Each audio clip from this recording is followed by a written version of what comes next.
Hello there, and welcome to Science for Sleep, a place where curiosity is allowed to slow down, stretch out, and rest a little, where big ideas are explored gently without urgency, and where science takes its time, because tonight, time itself is under no obligation to hurry. Before we settle in, before thoughts begin to loosen their grip and the edges of the day soften, let me ask you something simple. Where are you listening from right now? And what time is it for you, wherever you happen to be?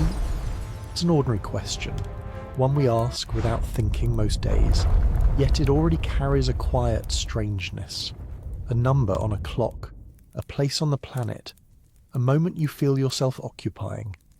All of it feels obvious, all of it feels solid, and yet, by the time you answer, that moment is already gone, replaced by another that feels just as present, just as real. If you find this space calming, or if these slow explorations help your thoughts unwind at the end of the day, you're always welcome to like the video or subscribe. It helps this quiet corner reach others who might also be looking for something steady to rest their attention on. And now, with nothing you need to do and nowhere you need to go, we can begin. Tonight's idea may sound unsettling at first, or perhaps oddly comforting, depending on how you approach it. The future already exists, not as a guess, not as a prediction, not as a plan written in pencil, but as something that is already there in the structure of the universe, and at the same time the passage of time, the feeling that moments move, that seconds slide forward, that now turns into then, may not exist at all in the way we usually imagine it. That tension between those two ideas is where we'll stay for a while. There's no rush to resolve it. No requirement to accept anything immediately. Think of this not as an argument that needs to convince you, but as a slow walk around a shape, looking at it from different sides, noticing how it changes depending on where you stand. Most of us live as though time is something that flows. We talk about time passing. We say it moves quickly or slowly. We feel it drag during waiting rooms and speed up during good conversations. We imagine ourselves moving forward through it, like travellers on a road that stretches endlessly ahead, with the past behind us and the future somewhere out of sight. That picture is deeply intuitive. It fits our memories, it fits our language, it fits the way our days unfold. Yet intuition is not always a reliable guide to how the universe is arranged. There are many things that feel obvious until we look at them closely. The Earth feels still beneath our feet, yet it is spinning faster than a jet aircraft. The sun feels like it rises and sets, yet it is we who are turning. Solidity feels absolute, until we learn that matter is mostly empty space. Time may belong in that same category, familiar, convincing, possibly misleading. Consider how confidently we talk about the present moment. We point to it as though it has sharp edges. Now. This instant, the only thing that is truly real. But try to isolate it. Try to define how long the present lasts. Is it a second? A fraction of a second? Does it have any duration at all? The moment you try to measure it, it slips away. What you thought was now becomes a memory, and the next now arrives without announcement. Even our most precise clocks do not actually capture a moving present. They count changes, vibrations in atoms, oscillations in crystals, transitions between energy states. Nothing inside a clock points to a travelling moment sweeping across reality. There is no mechanism ticking along saying, this is now, and now it has passed. There is only a sequence of states, each one different from the last. This is where physics begins to quietly diverge from everyday experience. Not with dramatic declarations, but with subtle mismatches that accumulate over time.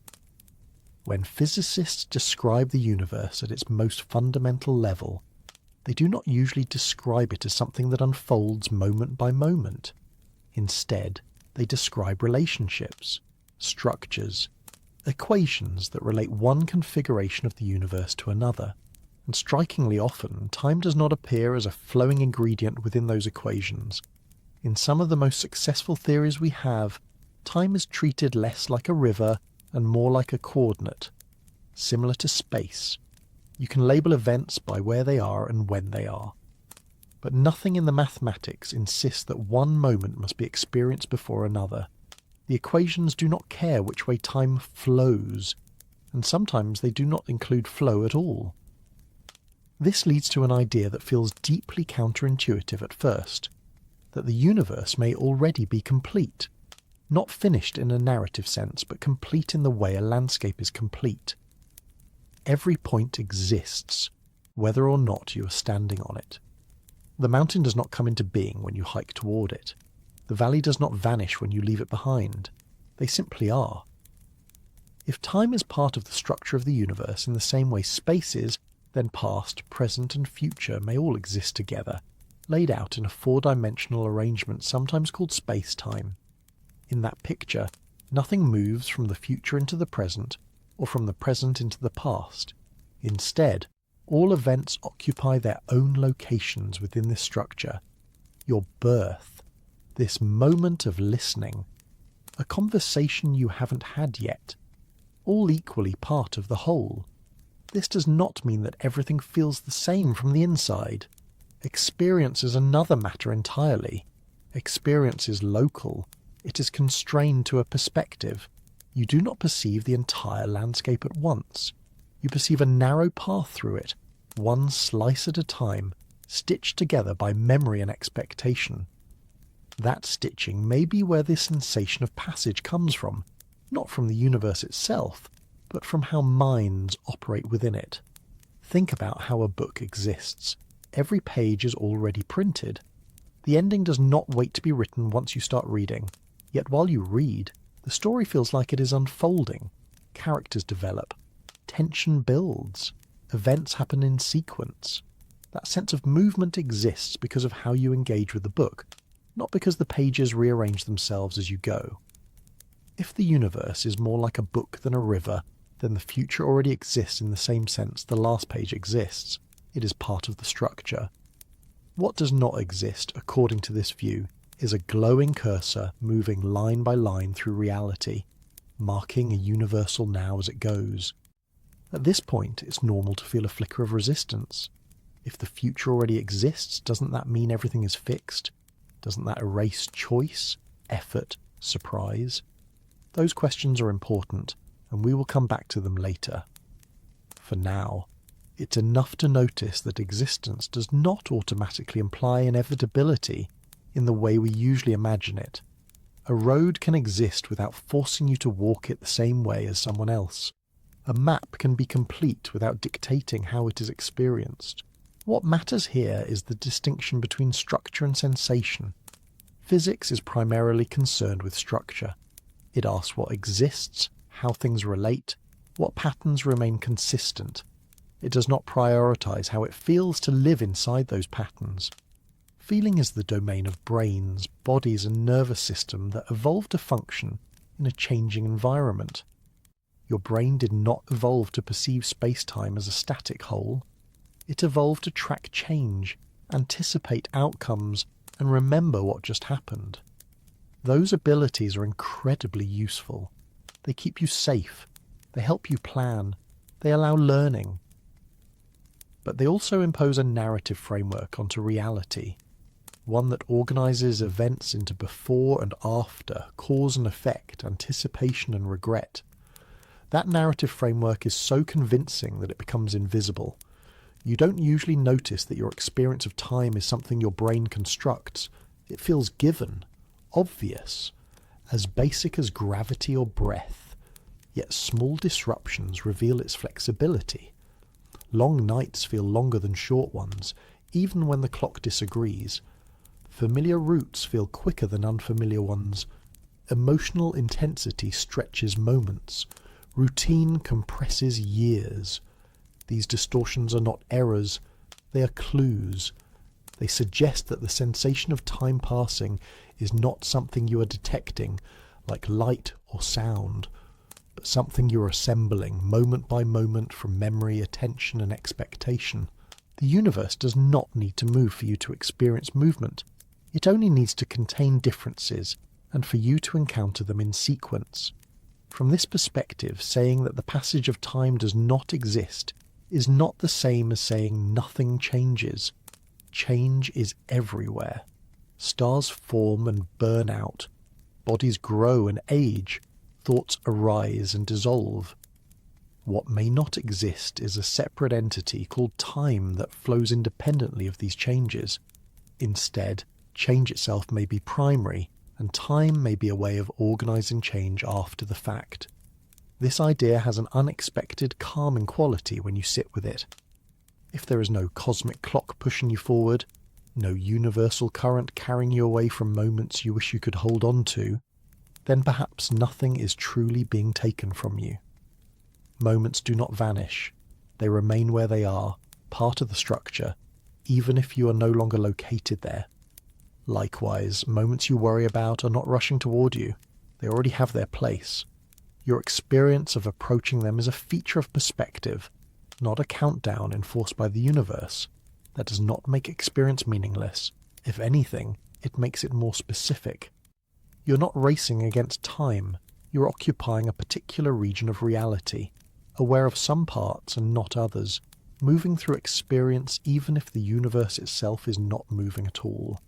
Simply notice that you're here, listening, breathing, aware, not because time has delivered you to this moment, but because this moment is one of many that exist, and this is where your attention happens to be resting right now. It often begins as a quiet thought rather than a clear statement, a feeling that slips in when you think about tomorrow or next year, or some distant moment you imagine yourself standing in. There is a sense, subtle but persistent, that whatever is going to happen is not forming from nothing, but is somehow already arranged. Not planned in detail, not written out as a script, but present in a way that is difficult to describe without sounding strange. People sometimes notice this feeling late at night, when the usual noise of the day is settled, and the mind starts wandering without a destination. You might recognize it when you picture an upcoming event, a meeting, a trip, a conversation you know you will eventually have. Even though it has not happened yet, it feels oddly solid. You can imagine yourself there, speaking words that have not been spoken, standing in a place you're not currently standing, reacting to things that have not yet occurred. The scene feels incomplete but not unreal. It has a kind of weight to it, as though it belongs somewhere in the world already, waiting rather than forming. This sensation is not usually framed as a philosophical problem. Most of the time we shrug it off as imagination, planning, anticipation, useful mental habits, and they are useful. But the feeling itself raises an interesting question. Why does the future feel like a place you are approaching, rather than a set of possibilities being created moment by moment? Why does it feel as though it exists ahead of you, instead of being assembled as you go? Language plays a role here. We talk about the future as something that lies in front of us. We move toward it. We look forward to things. We leave the past behind. These expressions are so common that they barely register as metaphors. They feel literal. The future is ahead. The past is behind. Now is where we stand. But notice how spatial this language is. Ahead, behind, approaching, leaving.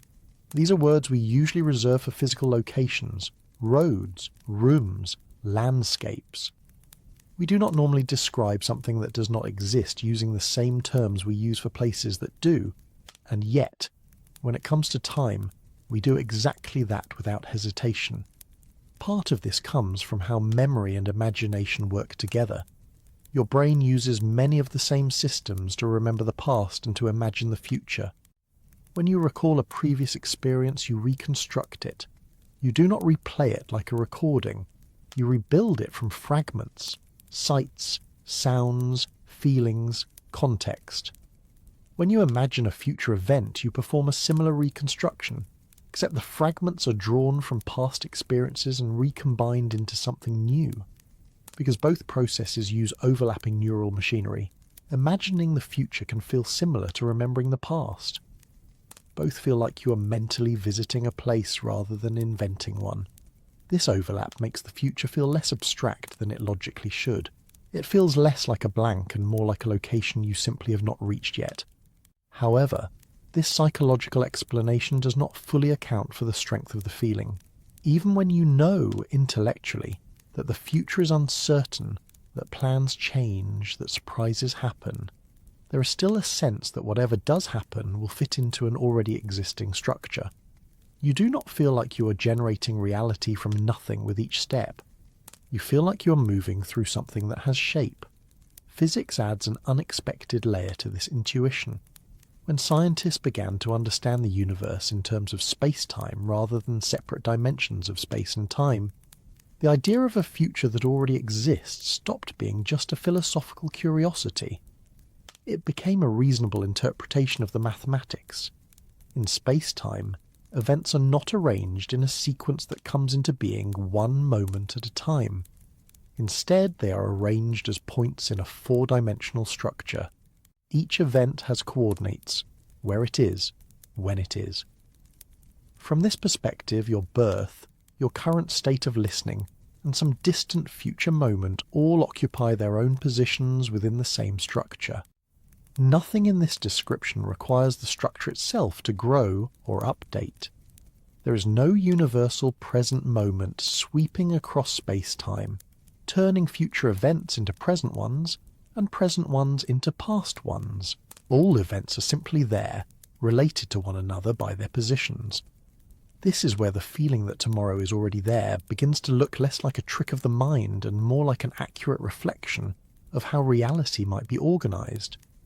If space-time exists as a whole, then tomorrow is not something that needs to be created. It already has a place. You're simply not experiencing it yet. The phrase, "not experiencing it yet," is important. Experience is not the same as existence.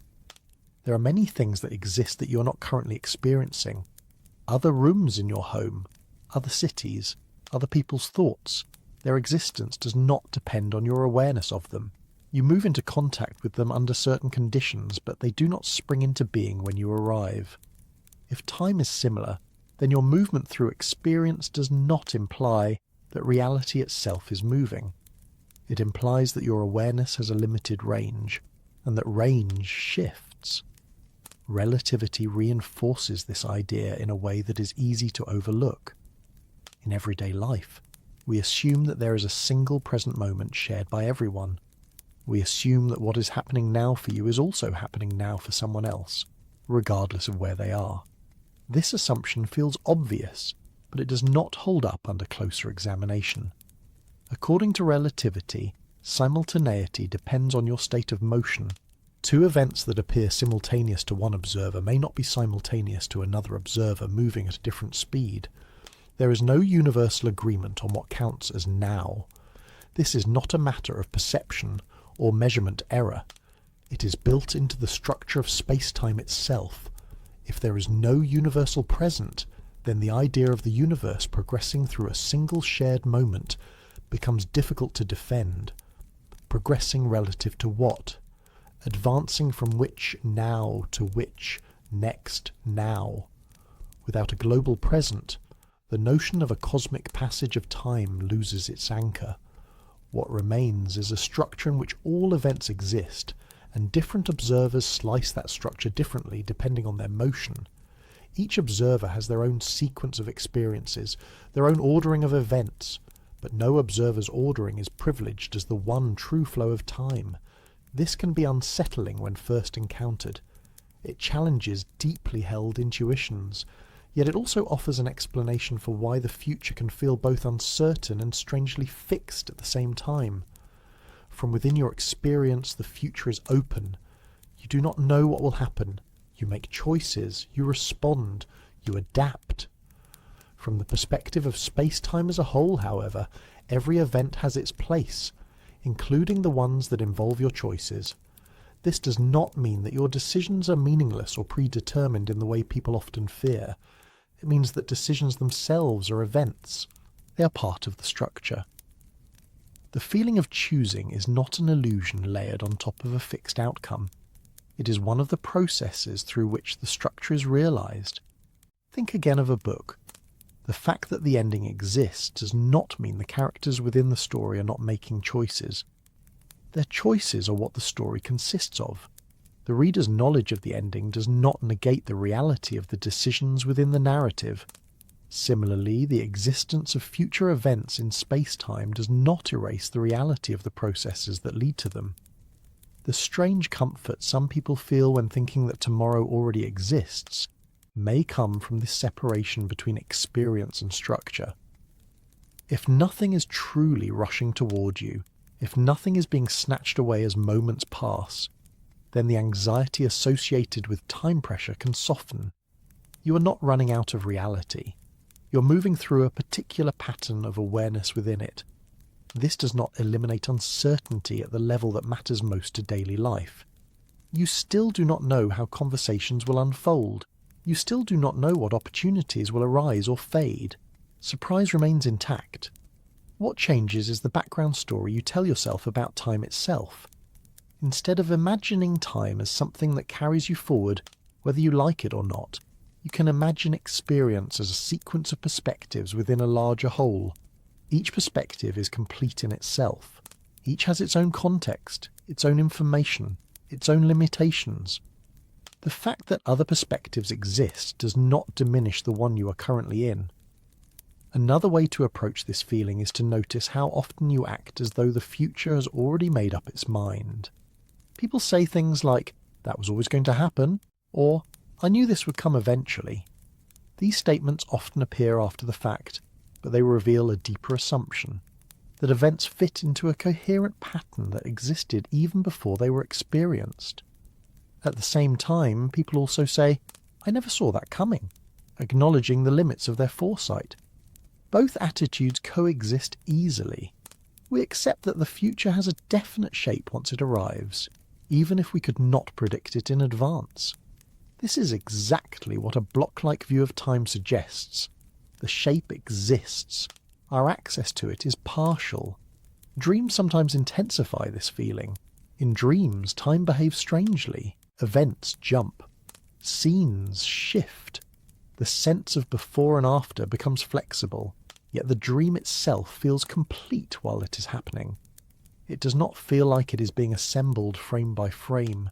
It feels like you've entered a world that already has its own internal consistency. Waking life is not a dream, but the comparison highlights something important. Completeness and passage are not the same thing. Something can feel complete without feeling static.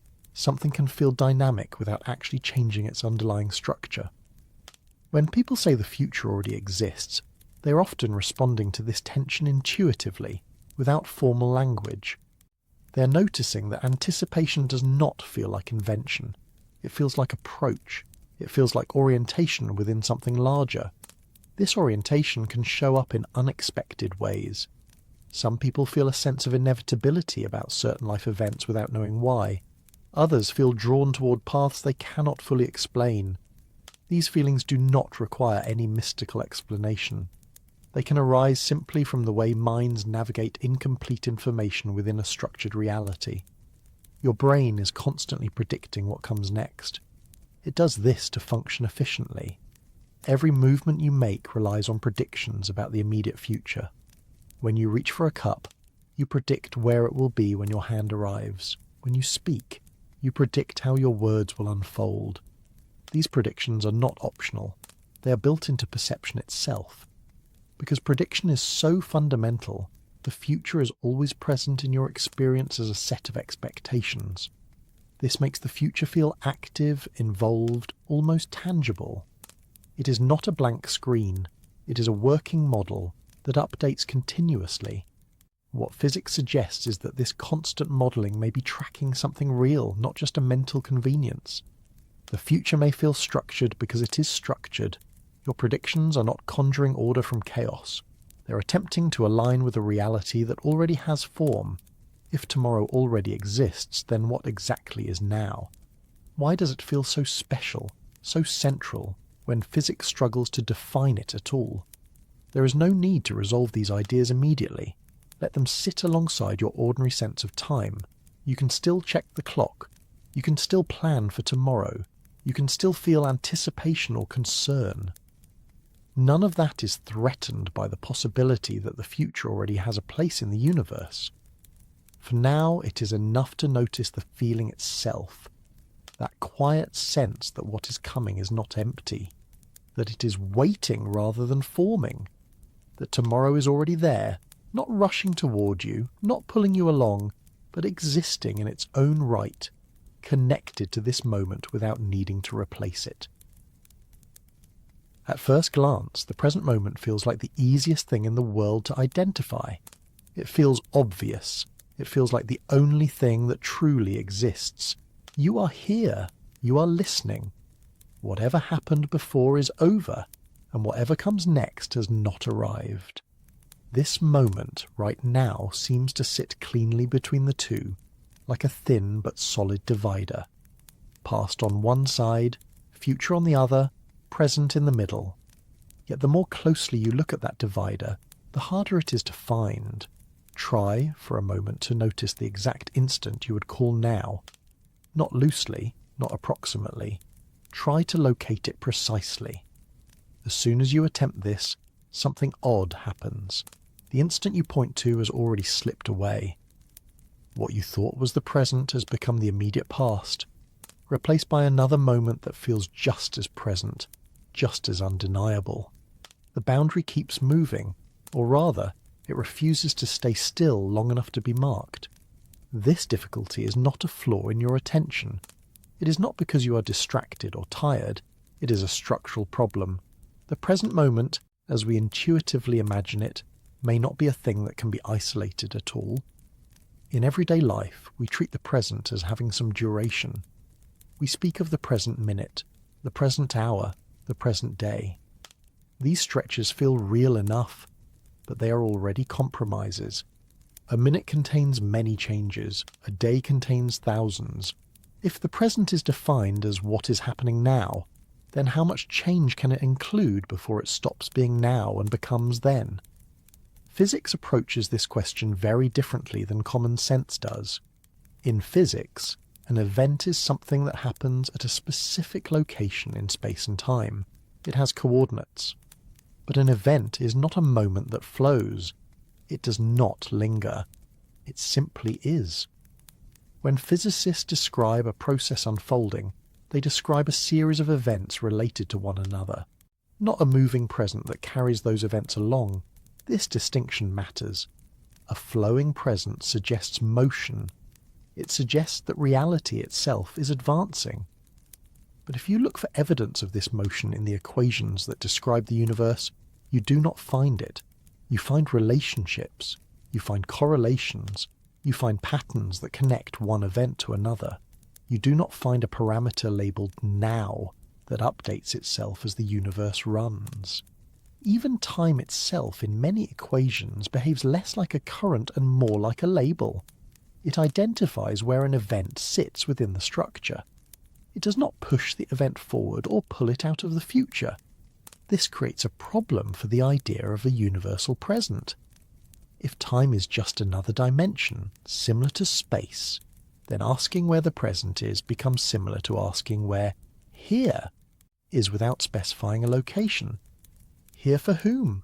Relative to what? Relativity makes this issue unavoidable.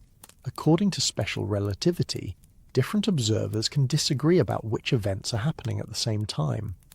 Two events that appear simultaneous to one observer may occur in a different order for another observer moving at a different speed. There is no absolute present moment that all observers share. This is not a philosophical interpretation layered onto the theory. It is a direct consequence of how space-time works. The equations do not allow for a single global slice of time that everyone agrees is now. If the present moment were a real, objective feature of the universe, you would expect it to show up consistently across all frames of reference. It does not. What shows up instead are many different presents, each tied to a specific observer's motion and position. Each observer experiences a sequence of events, but there is no universal agreement about which events belong to the present slice of reality. This makes the present moment feel strangely local. It belongs to experience, not to the universe as a whole. Psychology reinforces this idea in a quieter way. Your sense of now is not instantaneous. It has thickness. When neuroscientists study perception, they find that what you experience as a single moment actually integrates information over a short window of time. Sounds, sights, and sensations that occur within this window are bundled together and experienced as simultaneous, even though they may not be processed at exactly the same instant. This window varies depending on context. In some situations, it may span tens of milliseconds. In others, it may stretch longer. Your brain smooths over these differences to give you a coherent experience. The present moment you feel is not a razor-thin point. It is a constructed interval. This construction is necessary. Without it, perception would fragment. You would not hear melodies, only isolated notes. You would not see motion, only disconnected positions. The present moment, as experienced, is a tool your brain uses to make sense of change. But a tool is not the same thing as a fundamental feature of reality. The fact that you experience a present does not mean the universe contains one.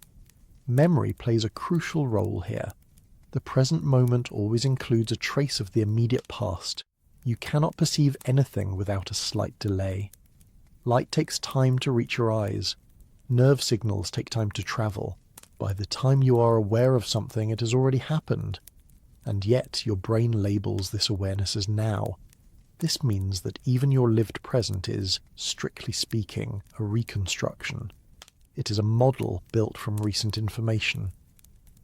The feeling of immediacy is convincing, but it does not correspond to a sharply defined instant in the external world. At the same time, anticipation leaks into the present as well. Your brain is constantly predicting what will happen next. These predictions influence perception. They shape how you interpret sensory input. In some cases, they even determine what you notice at all. Because prediction is woven into perception, the present moment contains an element of the future too. It is not a clean boundary. It is a blend of recent memory and near expectation. This blending makes the present feel rich and stable, but it also makes it difficult to define. It is not purely past. It is not purely future. It is an overlap. When people try to anchor themselves in the present through practices like mindfulness, they often notice this ambiguity. Paying close attention does not freeze time. It reveals its complexity. Sensations arise and fade. Thoughts appear and dissolve. The sense of now shifts continuously, even as it feels steady. What mindfulness often teaches is not that the present is a solid thing you can grasp, but that it is an ongoing process of awareness. A process does not have a single location. It unfolds. From a physical standpoint, the problem becomes even more striking when you consider the entire universe at once. If there is no universal present, then asking what is happening now everywhere is a meaningless question. What is happening now on a distant galaxy depends on your frame of reference. Change your speed, and the answer changes. This is deeply unintuitive because we are used to coordinating our lives around shared time. Clocks agree, calendars align, schedules work.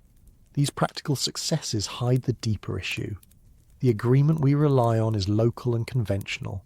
It works because differences at everyday speeds and distances are negligible. But negligible is not the same as non-existent. Once you move beyond the scales of daily life, the cracks appear.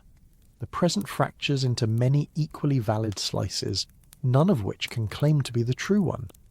If the present moment cannot be pinned down physically, then why does it feel so central psychologically? One reason is that consciousness itself is sequential. You experience one state after another. You cannot be aware of multiple moments at once. Awareness has a direction, even if time itself does not. This direction creates the impression of passage. Each new state of awareness feels like an arrival. Each fading state feels like a departure. The contrast between these states produces the sensation of movement. But movement of awareness is not the same thing as movement of time. Awareness is something that happens within the structure. It does not define the structure. Imagine again the idea of a completed landscape. Walking through it produces a sequence of views. Each view feels current when you stand there. Each feels left behind when you move on. But the landscape itself does not move. It does not advance. It does not erase what you have passed. The present moment, in this analogy, is not a place in the landscape. It is the view from where you are standing.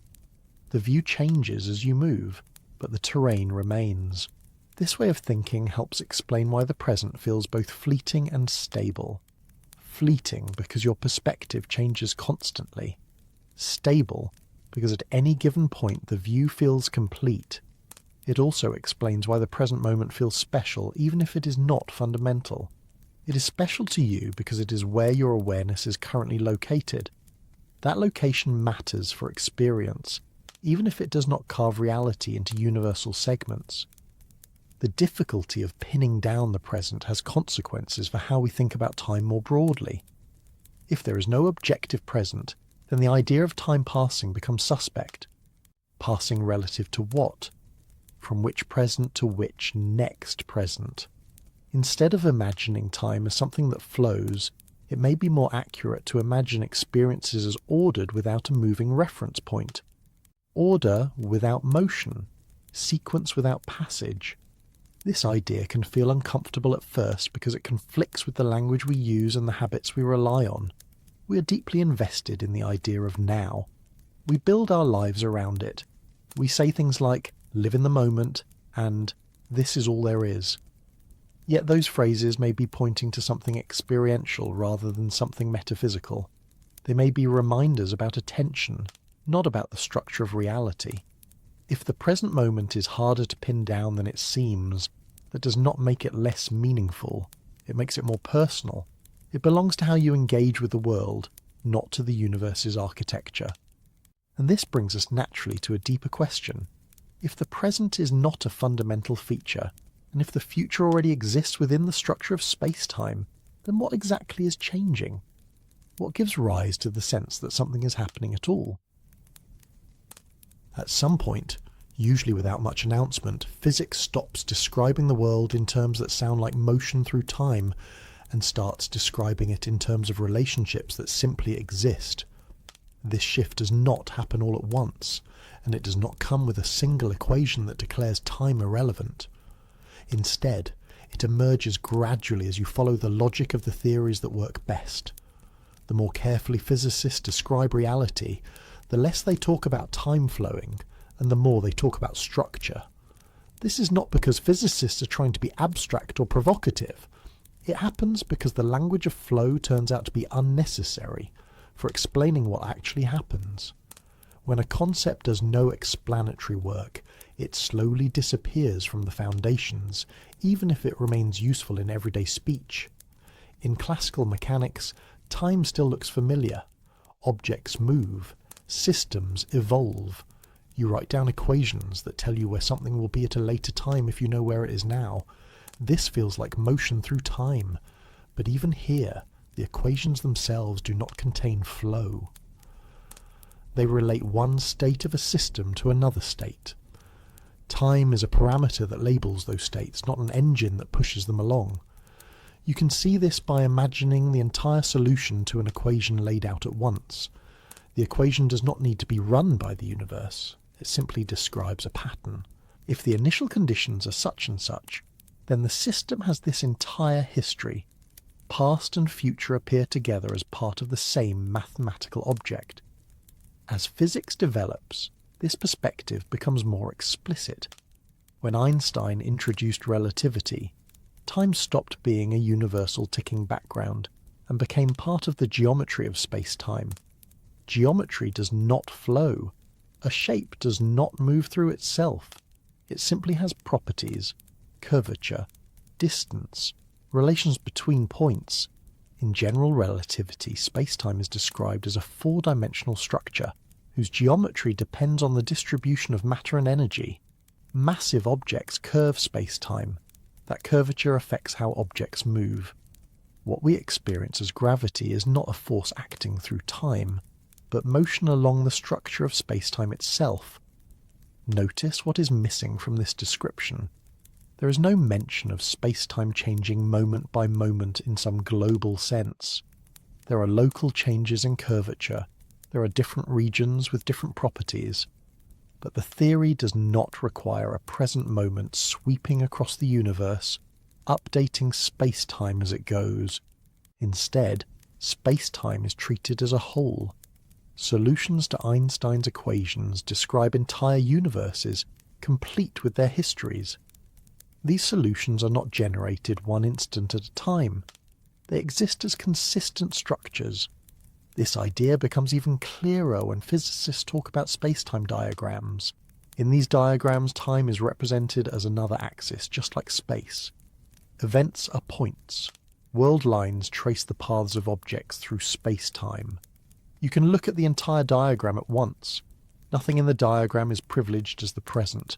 There is no arrow sweeping upward marking now. The diagram does not need to animate to be meaningful.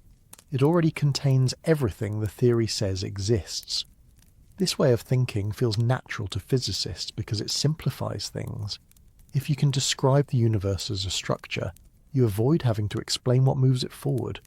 You avoid having to define a universal clock. You avoid having to explain why time flows at the same rate everywhere, which turns out not to be true anyway. Structure replaces flow because structure does more work with fewer assumptions. Quantum mechanics reinforces this shift, though in a different way. In many formulations of quantum theory, time appears as an external parameter rather than a dynamic quantity. The Schrödinger equation tells you how a quantum state changes with respect to time, but it does not tell you what time is. Time is assumed. It is not explained. This creates an odd tension. Space and matter are treated as quantum entities, subject to uncertainty and superposition, while time remains classical and fixed. This asymmetry is not because time is fundamentally different. It is because we do not yet have a complete theory that treats time and space on the same footing at the quantum level. When physicists attempt to build such a theory, something surprising happens. Time often disappears from the equations entirely. In approaches to quantum gravity, such as canonical quantum gravity, the fundamental equation describing the universe does not include a time variable. This equation describes the state of the universe as a whole, not its evolution in time. From this perspective, the universe is not something that evolves. It simply is. This result is not philosophical speculation. It is a direct outcome of applying the rules of quantum mechanics to space-time itself. When space-time becomes a quantum object, the usual notion of time as an external parameter no longer makes sense. What replaces it is structure.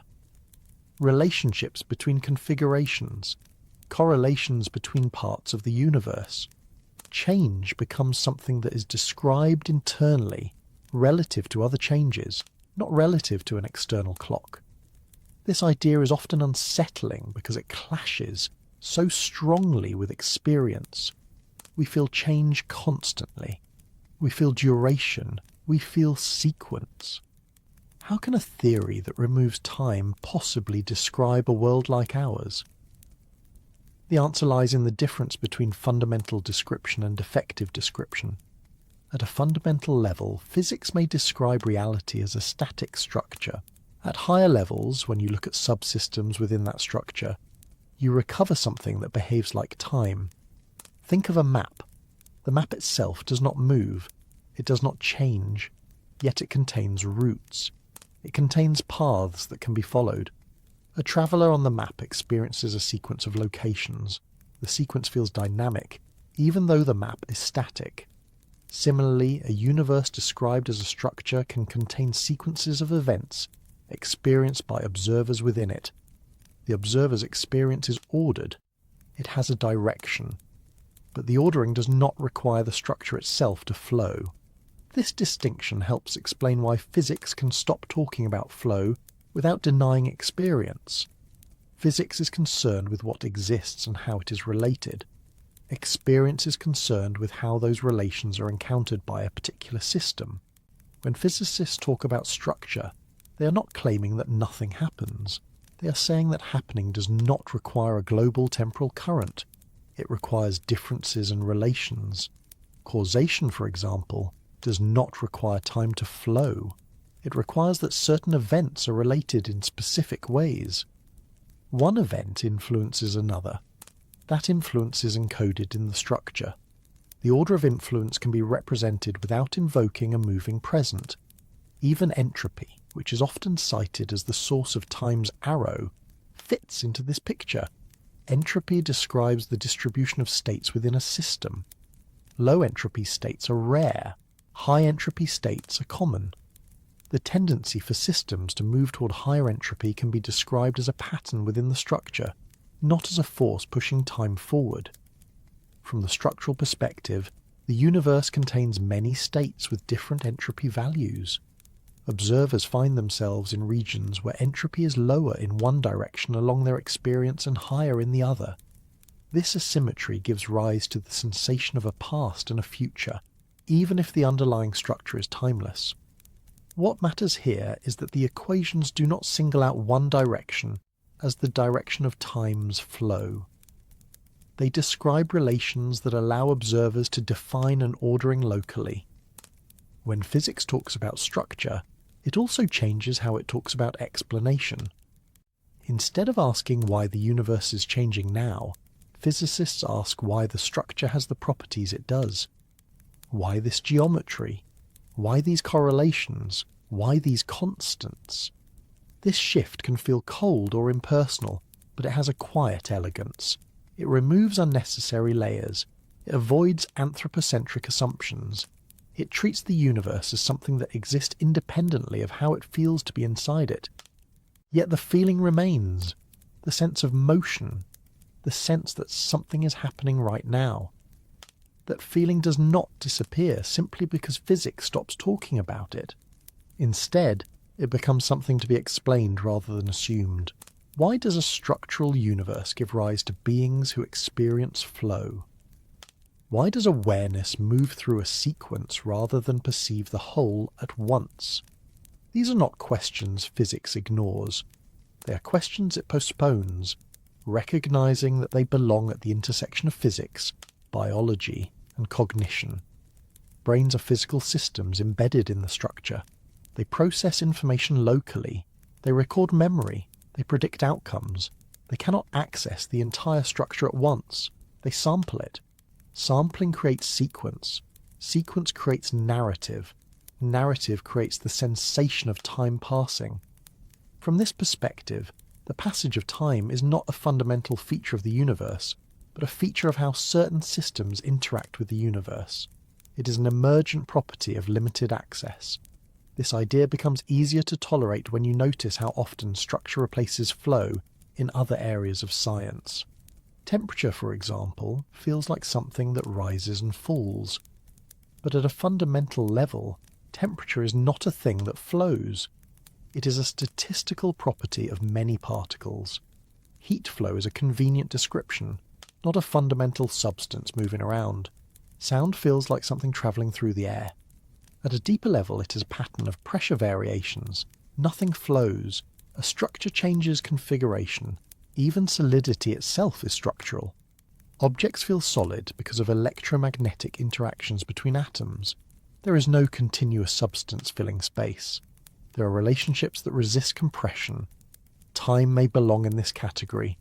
It feels like something that flows because that is a useful, intuitive description at the human scale.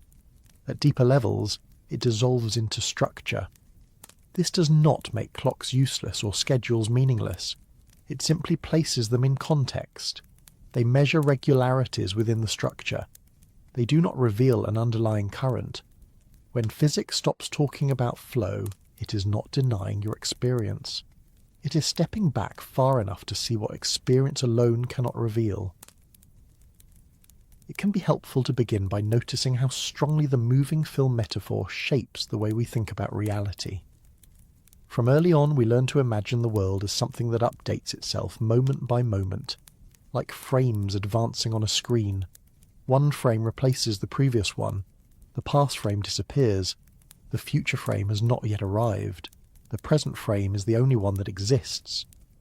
This metaphor fits neatly with how experience feels from the inside, so neatly that we rarely question it. But metaphors are tools, not truths. And sometimes a metaphor works so well at one scale that it quietly misleads us at another. Physics, especially modern physics, has been steadily nudging us away from the idea of the universe as a movie that is playing, and towards something more like a completed landscape. Not a frozen scene, not something static in the everyday sense, but a structure that already contains all of its parts, arranged in a particular way. A landscape does not unfold, it does not update, it does not wait for tomorrow to be added. Hills, valleys, rivers and paths all exist together, whether or not anyone is walking through them. What changes is the position of the traveller, not the terrain itself. When physicists describe space-time, this is much closer to what they have in mind. Space-time is not something that plays out like a reel of film. It is something that has shape. Events are located within it. Objects trace paths through it. Those paths exist as part of the structure. This shift in perspective is subtle, but profound. A moving film suggests that reality itself is in motion, that there is a global process turning future frames into present ones, and present ones into past ones. A completed landscape suggests that reality is already there in its entirety, and that motion belongs to how particular systems move within it. One reason the film metaphor feels so natural is that films mirror our experience extremely well. We experience one moment at a time. We cannot see ahead. We cannot revisit earlier moments except through memory. The structure of experience matches the structure of a film being played. But the structure of experience does not have to match the structure of reality itself. Experience is constrained. It is local. It is sequential. Reality, as physics describes it, does not need to share those constraints. In space-time diagrams, which physicists use routinely, the universe already looks like a landscape. Time is laid out as an axis. Space is laid out as axes. Events are points. World lines are curves. Nothing moves through the diagram. The diagram simply represents relationships. If you draw the world line of a person from birth to death, you do not need to animate it to make sense of it. The entire life is there, represented as a continuous curve. The person experiences that life sequentially, but the diagram does not. This distinction can feel disturbing at first, because it seems to drain reality of vitality. If everything already exists, what is happening? Where is change? The answer is that change is not something added on top of structure. Change is a pattern within structure. Different parts of the landscape differ from one another. That difference is what change consists of. A mountain slope changes elevation as you walk along it, but the slope itself does not change. Your experience of elevation depends on where you are on the slope. Likewise, your experience of time depends on where you are within space-time. This helps clarify why the future can exist without being fixed in the way people fear. The future exists as part of the landscape, but that landscape includes paths shaped by choices, interactions, and contingencies. Those are not removed, they're included. Imagine a hiking map. The map shows many possible paths. The existence of the map does not force you to take a particular route.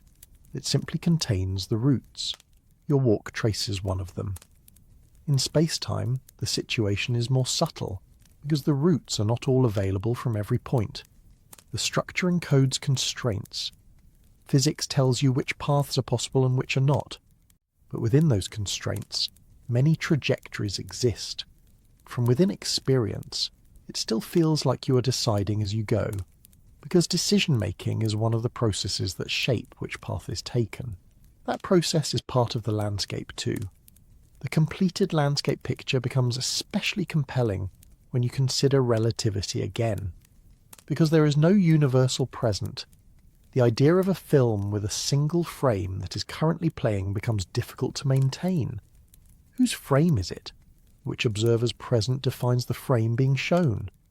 If different observers slice space-time differently into past, present and future, then the idea of a single advancing frame makes no sense.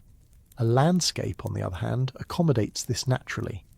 Different observers simply take different paths and different cross-sections through the same structure. Another way to see the problem with the film metaphor is to ask what exactly is moving if time flows. Is the entire universe moving forward in time? Relative to what? There is nothing external to the universe that could serve as a reference. Motion without a reference frame is meaningless in physics. The film metaphor quietly assumes a background against which time advances. Physics finds no such background. There is no external clock ticking outside the universe. The landscape metaphor removes this issue entirely. Nothing moves relative to an external time. Motion is always motion within the structure. This perspective also aligns with how physics treats solutions to its fundamental equations. A solution is not something that comes into existence gradually. It is a complete description. When physicists solve equations describing a universe, they do not get what exists so far. They get a space-time with a full set of events.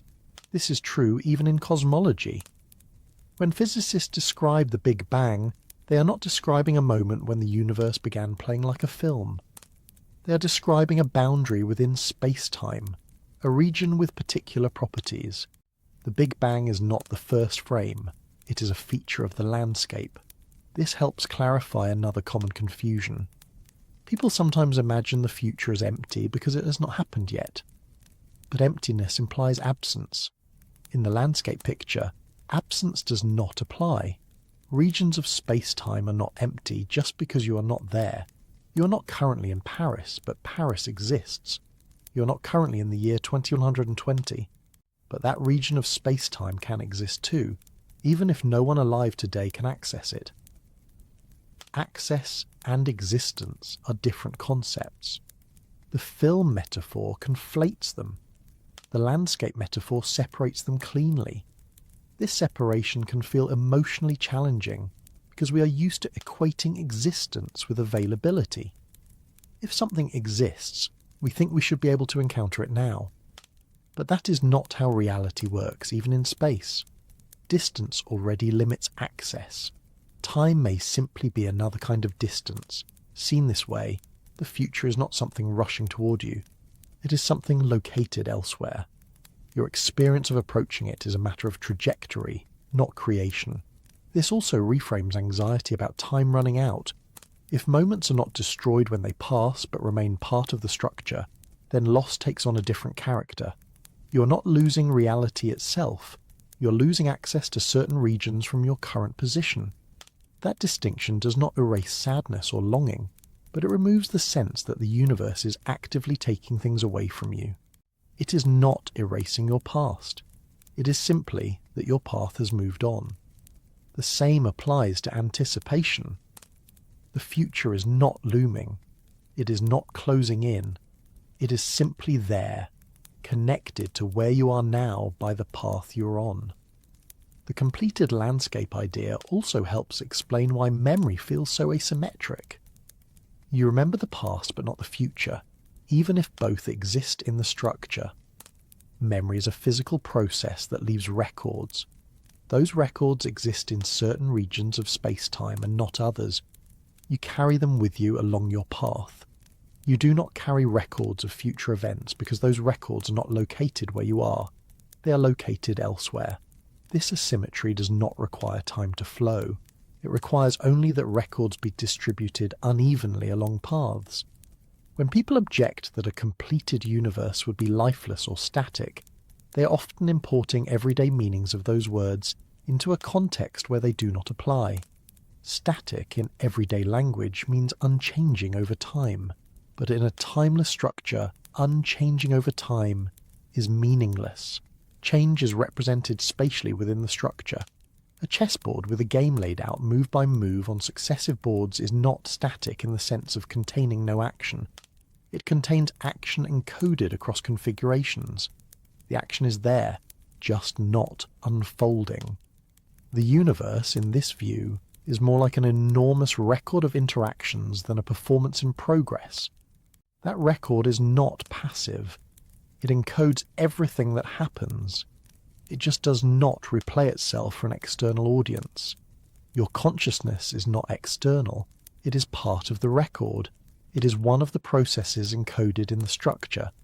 Your experience of flow is how that process is organized from the inside.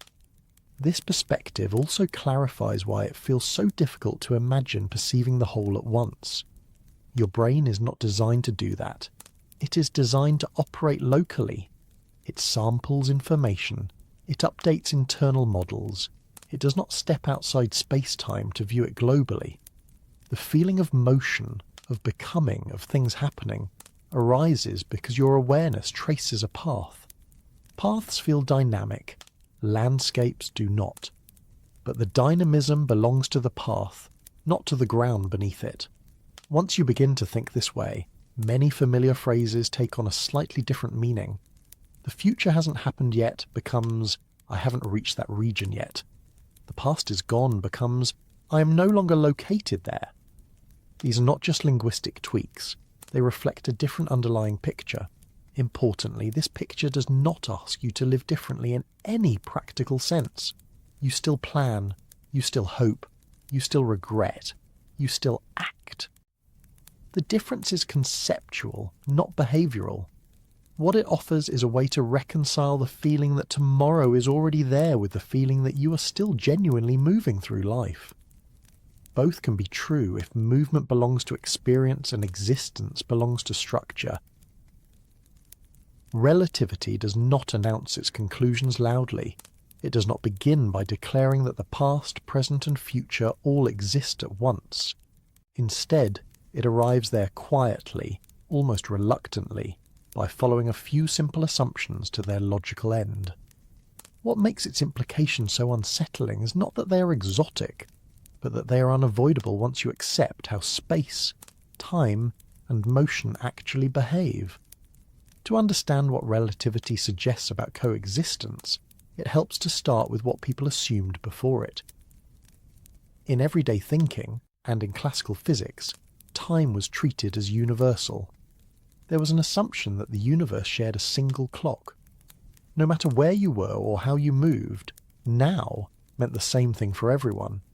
If two events happened at the same time for one person, they happened at the same time for all people. This shared present felt so natural that it was rarely questioned.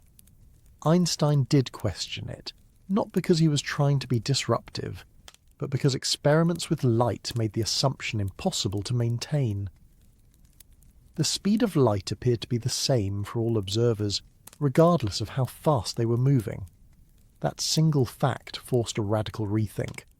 If light speed is fixed, then time and space cannot be absolute. They must adjust depending on motion. One of the first casualties of this adjustment was simultaneity. In relativity, whether two events happen at the same time depends on your state of motion.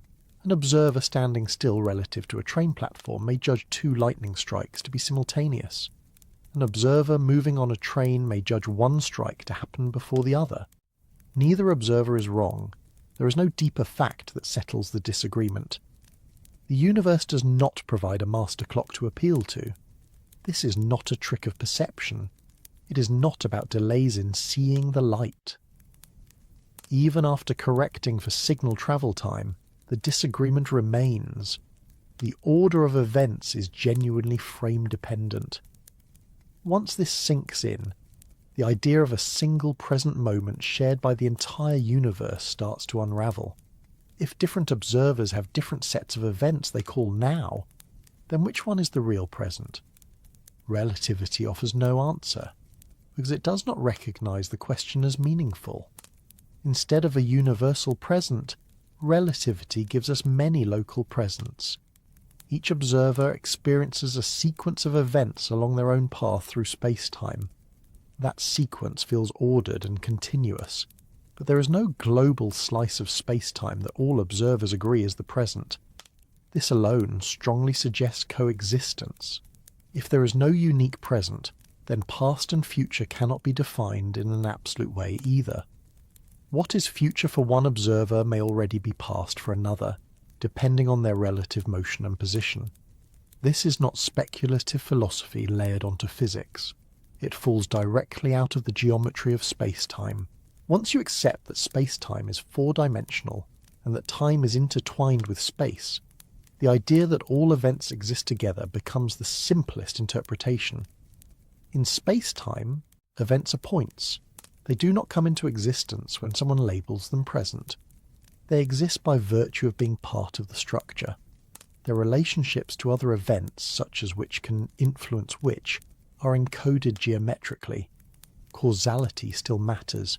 Relativity does not allow arbitrary rearrangements of cause and effect. Light cones define which events can influence others, but within those constraints, there is no privileged moment that is singled out as the one that exists. This leads naturally to what is often called the block universe picture.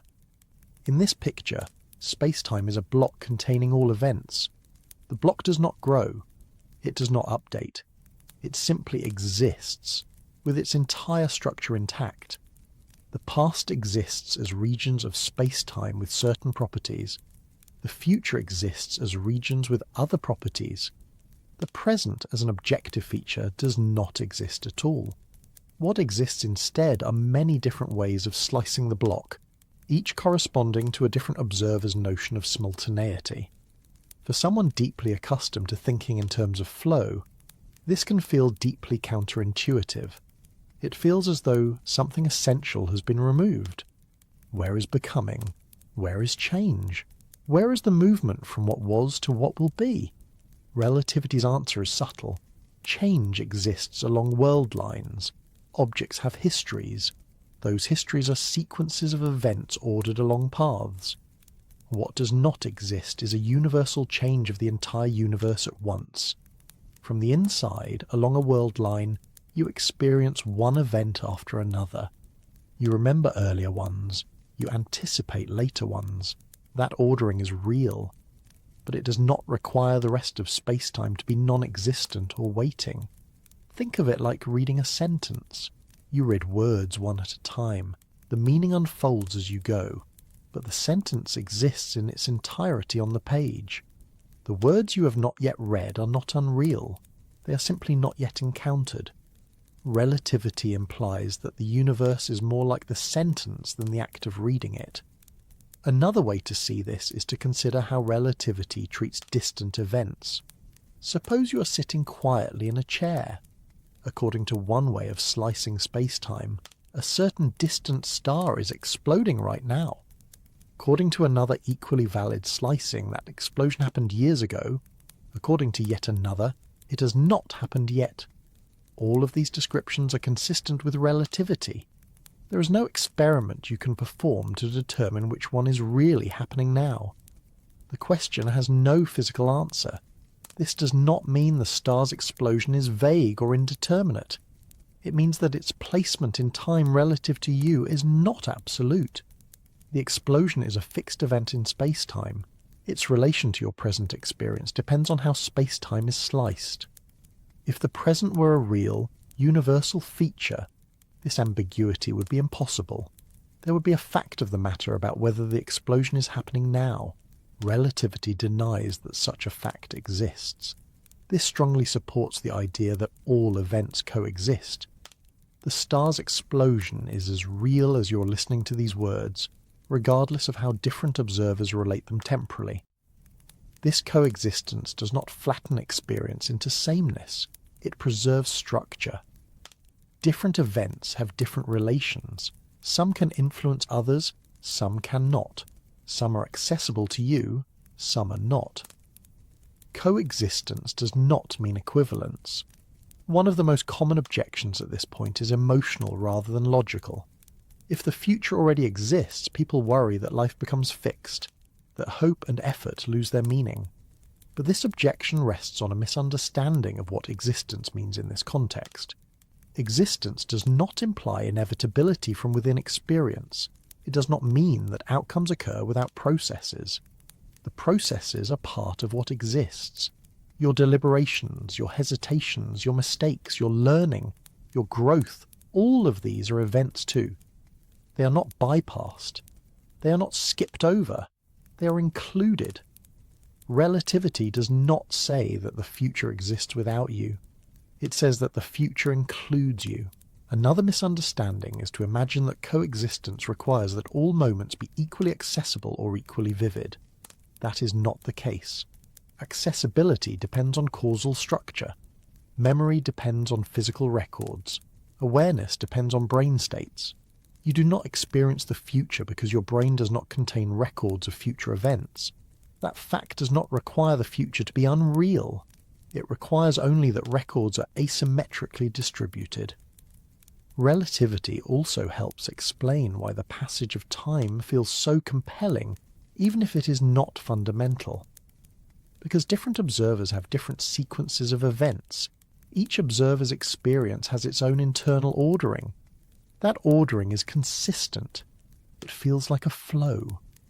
But there is no need to synchronize these flows into a single cosmic river. They exist independently, like many paths through the same terrain.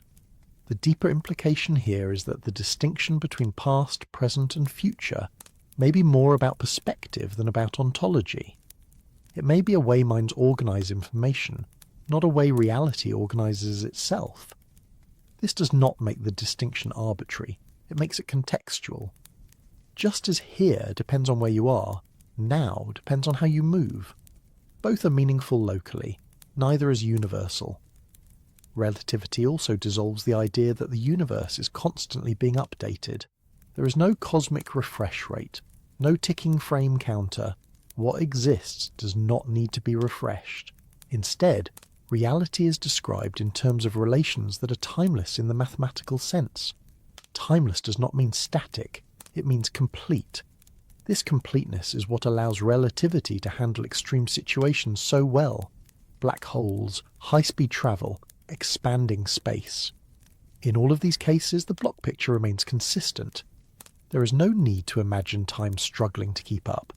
Even cosmic expansion, which is often described as something happening over time, is better understood structurally. The universe's geometry includes regions with different properties. Expansion is encoded in how distances between world lines vary within the structure. It does not require time to be flowing forward to make it happen. When physicists calculate the age of the universe, they are not measuring how long it has been flowing. They are measuring distances along certain world lines within space-time.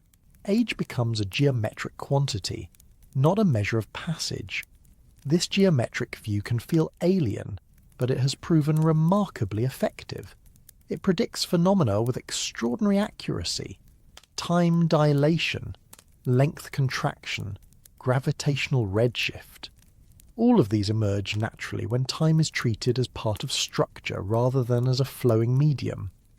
What is striking is how little this success depends on intuitive ideas of passage. The math does not care about flow, it cares about consistency. The coexistence of past, present, and future is not an extra assumption added to relativity. It is what remains when you remove assumptions that relativity shows to be false. If there is no universal present, then nothing prevents all times from existing together. In fact, trying to deny coexistence requires reintroducing a privileged present by hand, without any physical justification. Some philosophers and physicists have tried to salvage a moving present by adding extra structures to space-time, but these additions do no explanatory work. They do not change predictions. They do not resolve paradoxes. They simply make some people feel more comfortable. Relativity does not need them. What it offers instead is a quieter but more radical conclusion. Reality is not something that is happening. It is something that is. What happens is experience. This distinction does not diminish life. It clarifies it. Your experiences are not illusions. They are real processes occurring along your path through space-time. Their reality does not depend on the rest of space-time waiting its turn. Understanding this can soften the anxiety that comes from feeling carried along by time. You're not being swept forward by a force beyond your control. You are participating in a structure that already contains your participation. It feels almost insulting to common sense to suggest that now might depend on where you are and how you move. Now feels like the one thing that should not be negotiable. You may disagree about opinions, predictions, or memories, but surely the present moment is shared. Surely there is a single now that the universe agrees on, even if everything else is uncertain. And yet, this is precisely the idea that physics forces us to give up. The discomfort comes from how deeply the idea of a shared now is embedded in everyday life. Conversations rely on it. Schedules depend on it. Language assumes it. When you say something is happening now, you expect that statement to have a clear meaning that does not depend on who is listening or where they are located. In most practical situations, this expectation works well enough that it feels absolute. But practical usefulness is not the same thing as fundamental truth. The reason now feels universal is not because it actually is, but because under ordinary conditions differences are too small to notice.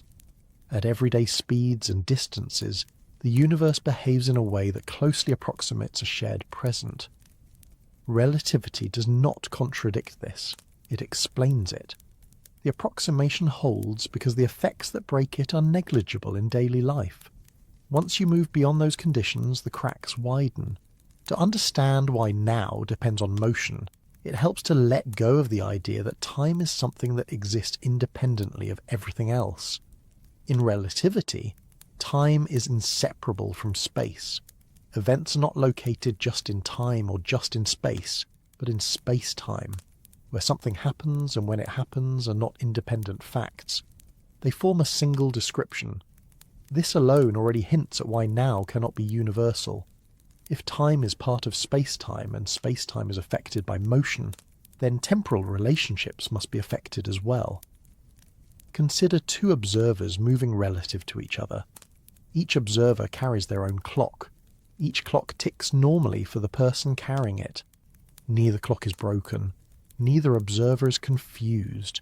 Yet when they compare notes, they find that they do not agree on which distant events are happening at the same time. This disagreement is not due to delays in communication. It remains even after all signals are accounted for. It arises from the geometry of space-time itself. In relativity, each observer defines a set of events they consider simultaneous. This set is often visualized as a slice through space-time. For one observer, that slice tilts one way. For another observer, moving at a different speed, it tilts another way. The tilt changes which events fall into the category of now. No slice is privileged. No observer's now is more real than another's, each is equally valid. This means that what you call the present moment includes some events that another observer would call past or future, and what they call present includes events you would not yet include. This is not a minor technicality. It cuts directly against the idea that the universe has a single moving present. If now were a real feature of the universe, it would have to be the same for everyone. But relativity shows that it cannot be. The universe does not provide a universal now. It provides local experiences ordered along paths. You can think of it like this. Each observer carries their own version of now with them, tied to their motion and location. That version works perfectly for organizing their own experiences. It does not need to agree with anyone else's to function. This local nature of now is deeply counterintuitive because we are used to synchronizing our lives. We set clocks. We agree on time zones. We coordinate events. All of this creates the impression of a shared temporal framework. But synchronization is a convention, not a revelation of fundamental structure. We define time zones. We agree on standards. We correct clocks. These practices are practical solutions to coordination problems, not evidence of an underlying universal present.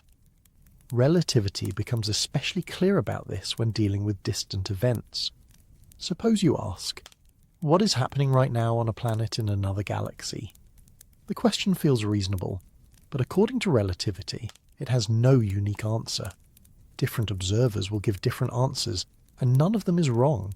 This does not mean that the events on that planet are vague or undefined. They are perfectly well defined within space-time. What is undefined is their relation to your now.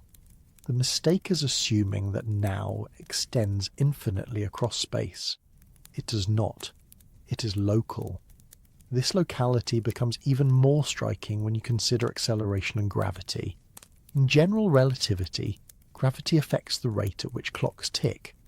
Clocks closer to massive objects run more slowly than clocks farther away. This is not a mechanical malfunction. It is a feature of space-time geometry. As a result, two observers at different gravitational potentials experience time differently. Their notions of simultaneity differ. Their nows do not line up neatly. Again, there is no universal correction that restores a single now. There is only the recognition that now is perspective dependent. This dependence does not make now meaningless. It makes it contextual. In everyday life, context is always present, even if we ignore it. Here depends on where you are. Up depends on gravity. Left depends on orientation. None of these concepts are universal, yet they are perfectly useful. Now belongs in the same category. Once you accept this, many puzzling features of time begin to make sense.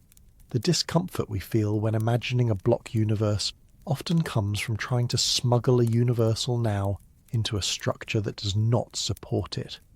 We imagine all moments existing, but still try to keep one moment special. Relativity does not allow that compromise. Either now is observer-dependent, or it is not fundamental at all. From the structural perspective, what exists are events and their relationships. Observers trace paths through these events. Along those paths they experience sequences. Those sequences feel like time passing, but the feeling arises from the ordering along the path, not from a global update of the universe. This explains why now feels so vivid, even though it lacks universal status. It is vivid because it marks the boundary of your awareness, not because it marks a boundary in reality. Your awareness is always located somewhere specific in space-time. It processes information from nearby events. It cannot process information from everywhere at once. That limitation creates a sense of immediacy. That immediacy is labelled now. Different observers, with different locations and motions, have different immediacies. None of them has access to a cosmic perspective. This also explains why the present moment feels so fragile. It seems to vanish as soon as you notice it. That is because it is not a thing. It is a relationship between your awareness and the events it is currently processing. Change the awareness, and the now changes. Change the motion, and the now shifts relative to distant events. From this angle, asking what is happening now in the entire universe is like asking what is here everywhere. The question assumes a universality that does not exist. Relativity replaces that assumption with something more flexible. There are many nows. Each belongs to an observer. None rules the others. This plurality of nows fits naturally with the idea of a completed landscape. In a landscape, different viewpoints reveal different cross-sections. None of those cross-sections defines the whole. They are perspectives, not partitions. The landscape does not care which slice you call present. It contains them all. One might wonder why evolution would produce brains that insist on experiencing a single now, if now is not fundamental. The answer is straightforward. A single now is useful. It simplifies decision-making. It allows coordination of action. It reduces cognitive load. Brains that try to experience multiple times at once would be overwhelmed. Sequential awareness is efficient. Efficiency does not require metaphysical accuracy. It requires reliability within a limited domain. Our sense of now is reliable for navigating everyday environments. It is not designed to reflect the structure of space-time. This mismatch between intuition and structure is not unique to time. We feel solid objects because our nervous system responds to electromagnetic forces as resistance. At a deeper level, solidity dissolves into fields and probabilities. Yet solidity remains real for experience.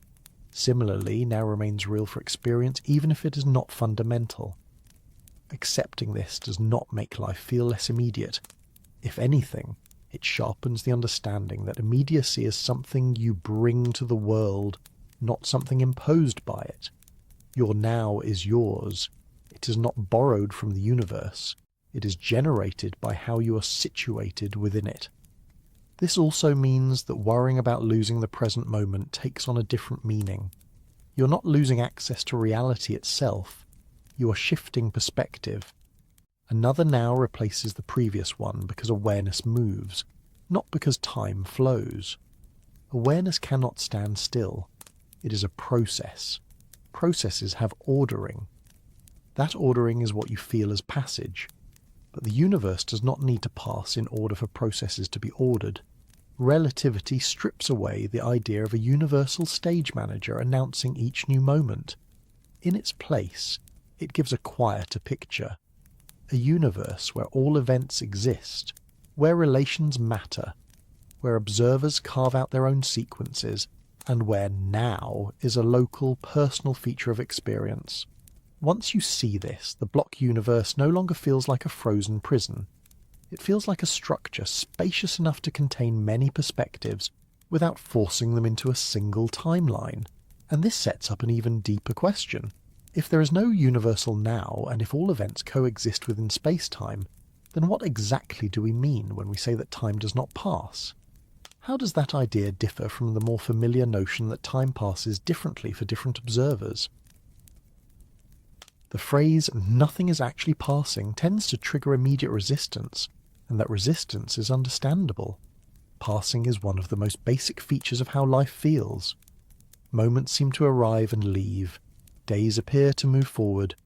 Aging feels like something that happens to you, not something that simply exists. To suggest that nothing is passing sounds like a denial of the most obvious fact of experience. Yet the block universe idea does not deny experience. It challenges a particular interpretation of it. The block universe is not a separate theory invented to provoke discomfort. It is a name given to what remains once you take relativity seriously and stop adding assumptions that the physics itself does not require. When physicists talk about space-time as a four-dimensional entity containing all events, they are already describing a block universe, whether they use the phrase or not. In this picture, the universe is not something that grows by adding new moments. It does not have an advancing edge called the present. It does not shed its past like a snake shedding skin. All events, past, present, and future, are equally part of the structure. Nothing in the equations demands that one slice of space-time be privileged as the one that exists while the others wait or vanish.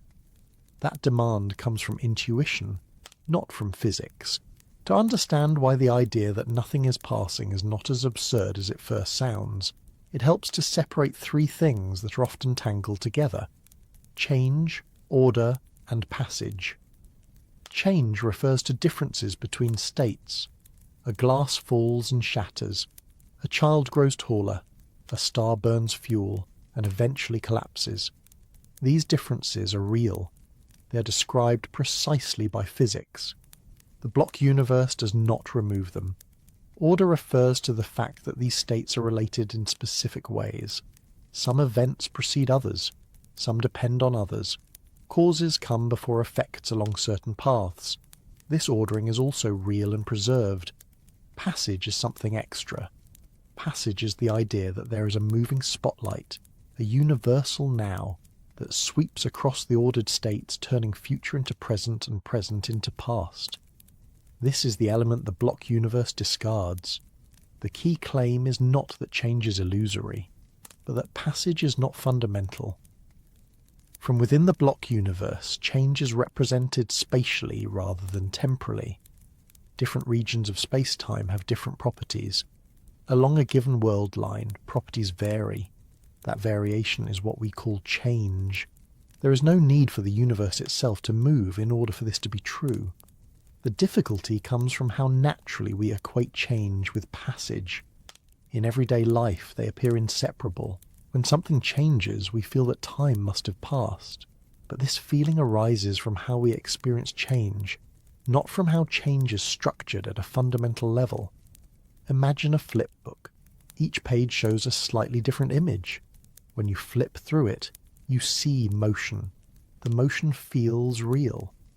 But the pages themselves do not move relative to one another. They're already arranged in order. The sense of motion comes from how you engage with them. The block universe is like the flip book laid out all at once. The pages are there. The ordering is there. What is not there is the flipping mechanism built into the universe itself. You, as a conscious system, play the role of the page turner. Your awareness encounters one state after another. That encounter produces the sensation of passage. This distinction explains why the feeling of time passing is so powerful and so convincing. It is produced continuously by the way your brain operates. Brains are sequential processors. They cannot hold an entire lifetime of information in a single conscious state. They update, they overwrite, they predict. Each update feels like a new, now replacing an old one. That replacement feels like passage. But nothing in that process requires the universe to be updating. It requires only that your brain is. The block universe idea also clarifies why it is so difficult to imagine nothing passing. We are not used to separating experience from structure. We tend to assume that the way things feel is the way they are, yet we already accept this separation in many other contexts. The earth feels flat. It is not. Objects feel solid. They are mostly empty space. The sun feels like it moves across the sky. It does not.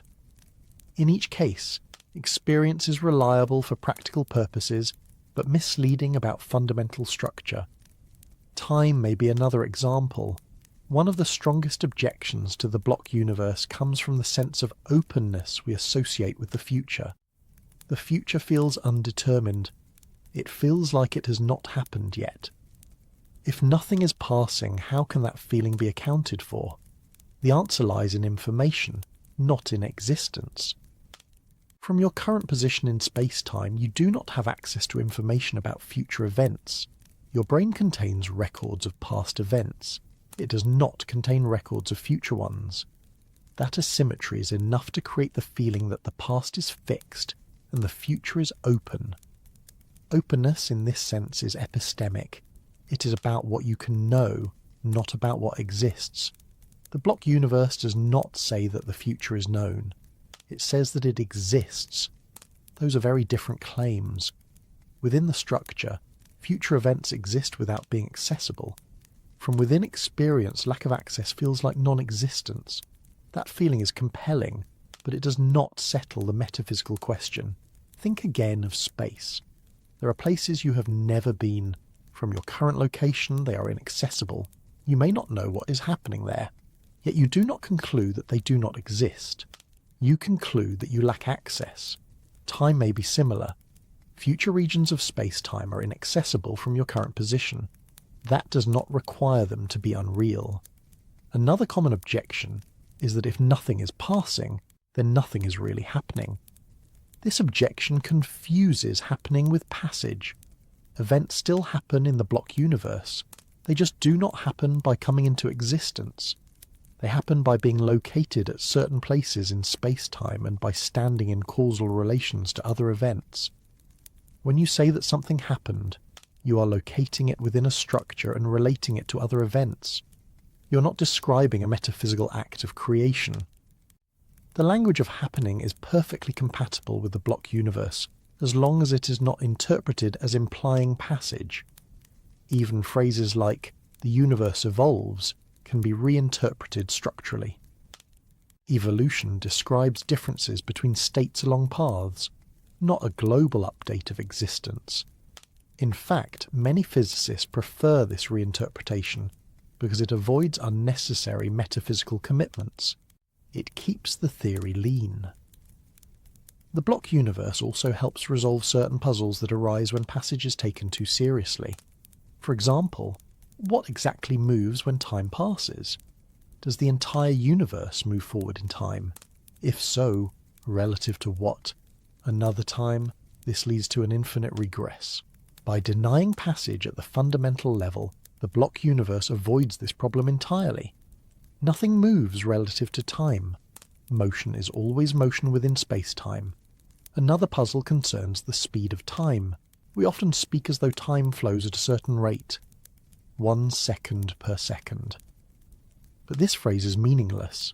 A rate compares two quantities. Saying time passes at 1 second per second compares time to itself. This linguistic oddity points to a deeper issue. The idea of time flowing at a rate is not well defined. The block universe removes the need for such a rate. Instead of asking how fast time passes, physics asks how intervals relate, how much proper time elapses along a given path, how clocks compare when they reunite. These are geometric questions, not dynamical ones. The block universe also fits naturally with the way relativity treats aging. In relativity, aging depends on the path you take through space-time. Different paths between the same events can have different lengths in time. That length is what we call aging. There is no need to imagine time flowing at different speeds. There are simply different path lengths. Aging becomes a geometric property, not a measure of passage. This geometric interpretation is not an add-on. It is how the theory works. From this perspective, saying that nothing is actually passing is not a denial of experience. It is a clarification of what experience is responding to. Experience responds to sequence. It responds to ordering. It responds to local change. It does not require a global flow. This distinction also helps explain why the block universe does not feel obvious. Our brains evolved to track change locally, not to represent global structure. We experience slices, not wholes. We experience motion along paths, not the map itself. Expecting experience to reveal the absence of passage is like expecting your sense of balance to reveal the curvature of space-time.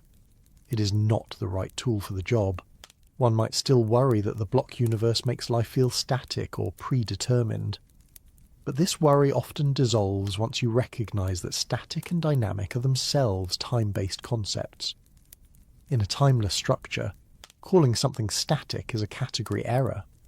What matters for life is not whether the universe passes, but whether processes occur, whether interactions matter, whether choices are part of the structure. The block universe includes all of that. Your choices do not float above the structure. They're embedded within it. They have causes, they have effects, they shape what happens next along your path. From within experience, you deliberate because deliberation is one of the processes that leads to certain outcomes rather than others. That process is real. It is not bypassed. The fact that the outcome exists in the structure does not make the process unreal. It makes the process part of what exists. This is a difficult point emotionally because we tend to equate openness with freedom. But openness, as a feeling, arises from uncertainty and limited information, not from metaphysical indeterminacy. You can feel free even in a deterministic universe. You can feel constrained even in an indeterministic one. The feeling of freedom depends more on how decisions are made than on how the universe is structured. The block universe leaves room for all of that complexity. Another subtle benefit of the block universe idea is that it removes the pressure of keeping up. If nothing is passing, then nothing is chasing you. You're not falling behind reality. You're not racing against a cosmic clock. You're simply located where you are, moving along a path that includes effort, rest, confusion, clarity, beginnings and endings. Those endings do not erase what came before. They mark boundaries along the path. The regions remain. This does not mean that grief or regret vanish. It means that they are recontextualized. Loss becomes about separation, not annihilation. You're separated from certain regions of your life by your current position, not by their destruction. Likewise, anticipation becomes about approach, not about creation. You're approaching regions that exist, not summoning them into being. These shifts in perspective can be quietly comforting, especially late at night When thoughts tend to spiral around time running out, moments slipping away, opportunities being missed. If nothing is actually passing, then nothing is being taken from the universe.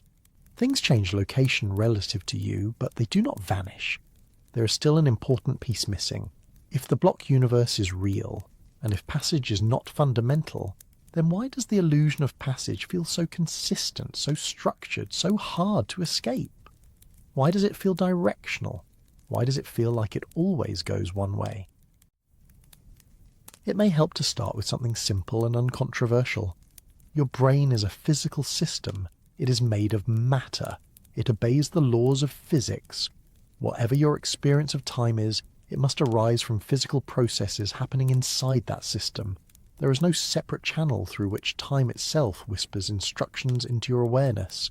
There are only neurons firing, chemicals moving, electrical signals propagating, and patterns being updated. From that starting point, the insistence on motion through time begins to look less mysterious and more inevitable. Brains do not perceive the world all at once. They cannot.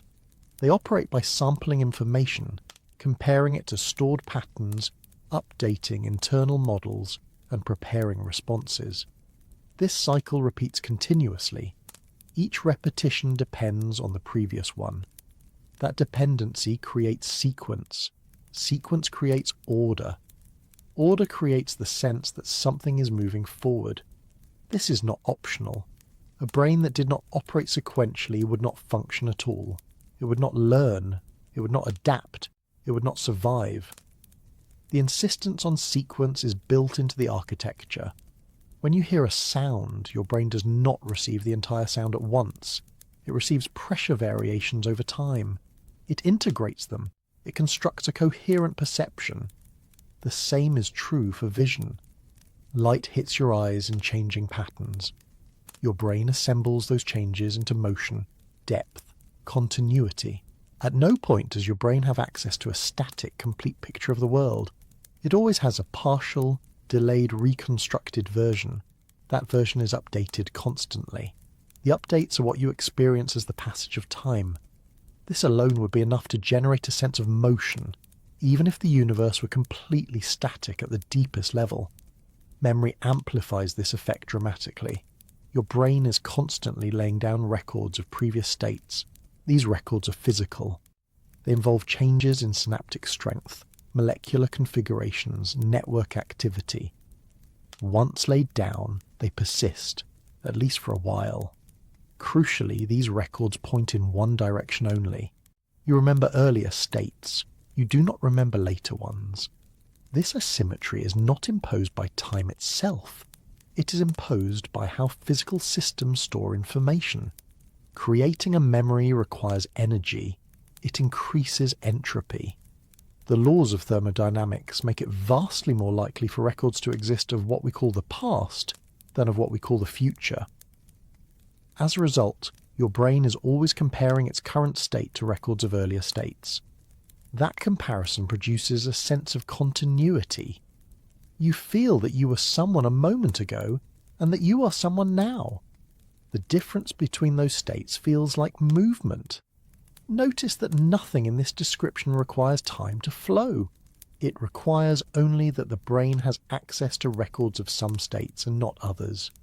Anticipation adds another layer. Your brain is not just a recorder.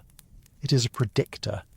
It constantly generates expectations about what will happen next. These expectations are based on past experience. They are adjusted when predictions fail. This predictive machinery gives the future a special role in your experience. The future feels open because predictions are uncertain.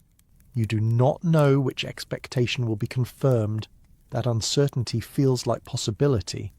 At the same time, the future feels like it is coming toward you because predictions are always about what comes next. The brain is always leaning forward, so to speak, preparing for the next input, the next state, the next update. This forward-leaning posture creates a sense of motion, even if, at the structural level, there is no motion at all. Your brain cannot help but operate this way. A system that waited passively for the entire structure of reality to reveal itself would be useless. Survival requires anticipation. Anticipation requires sequence. Sequence feels like time moving. There is also the matter of attention. You can only attend to a limited amount of information at once. Attention shifts. It selects. It highlights some inputs and ignores others. Each shift feels like a new moment. When attention locks onto something, that thing feels present. When attention moves away, it feels past. This is true even over very short intervals. You can experience something as already gone almost immediately after attention shifts. This rapid turnover of attentional focus creates a stream-like quality to experience. The stream feels continuous, even though it is made of discrete updates. Neuroscientists sometimes talk about the brain operating in cycles or rhythms. Certain neural processes repeat at regular intervals. These rhythms help coordinate activity across different regions. They provide a kind of internal timing. But this internal timing is not a clock measuring an external flow. It is a coordination mechanism. It helps different processes line up. It does not tell the brain that time is passing, it simply structures activity. Yet from the inside, structured activity feels like passage. Another important factor is the way the brain constructs identity. You experience yourself as a persisting entity. You feel like the same person you were moments ago, even though the physical state of your brain has changed. This persistence is not given. It is constructed. The brain maintains a model of self that is updated continuously. That model includes memories, traits, goals, and expectations. Each update preserves enough continuity that you feel like one person moving through time rather than a series of disconnected states. This continuity is essential for functioning. Without it, experience would fragment. But continuity also implies movement. If there is a self that persists, and if its state changes, then it feels like that self is travelling through time. Again, this feeling arises from how the model is updated, not from how reality itself is structured. Language reinforces all of this. We talk about before and after. We talk about moving on. We talk about time passing, wasting, saving, losing. These metaphors are learned early and used constantly. They shape how we interpret experience. Once you have a language that encodes time as motion, it becomes very difficult to think otherwise. The metaphors do not feel like metaphors. They feel literal. But language evolved to coordinate action, not to describe space-time accurately. It reflects human-scale experience, not fundamental structure. Emotion intensifies the sense of motion even further.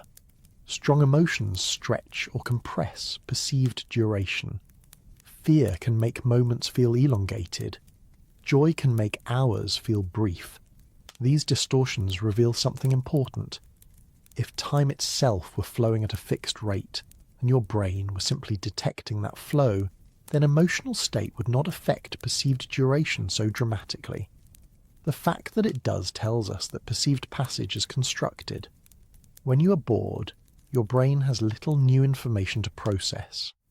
Attention turns inward. Each update feels salient. Time seems to drag. When you're engaged, your brain is busy integrating information. Attention is absorbed. Updates blur together. Time seems to fly. The underlying physical processes continue at roughly the same pace, but the experience of passage changes dramatically. This variability would be impossible if the brain were simply reading off an external temporal flow. Sleep provides another clue. When you sleep without dreaming, you experience no passage at all. You close your eyes, you open them. Hours have gone by, but you did not feel them pass. If time itself were something you were immersed in, like water around a swimmer, it would be strange for awareness to skip it entirely. Yet, it does. What disappears during dreamless sleep is not time, but memory and awareness. Without records and without updates to conscious models, there is no experience of passage. Dreaming sleep is different. Dreams create sequences. They create narratives. They recreate the machinery of motion through time, even though the external world is largely disconnected. This further supports the idea that passage is something the brain generates when it constructs sequences, not something imposed by the universe. The insistence on motion through time also has evolutionary roots. Organisms that track change effectively have an advantage. Those that fail to notice patterns, delays, and sequences do not survive long. As a result, nervous systems evolve to be exquisitely sensitive to temporal ordering. They detect causality.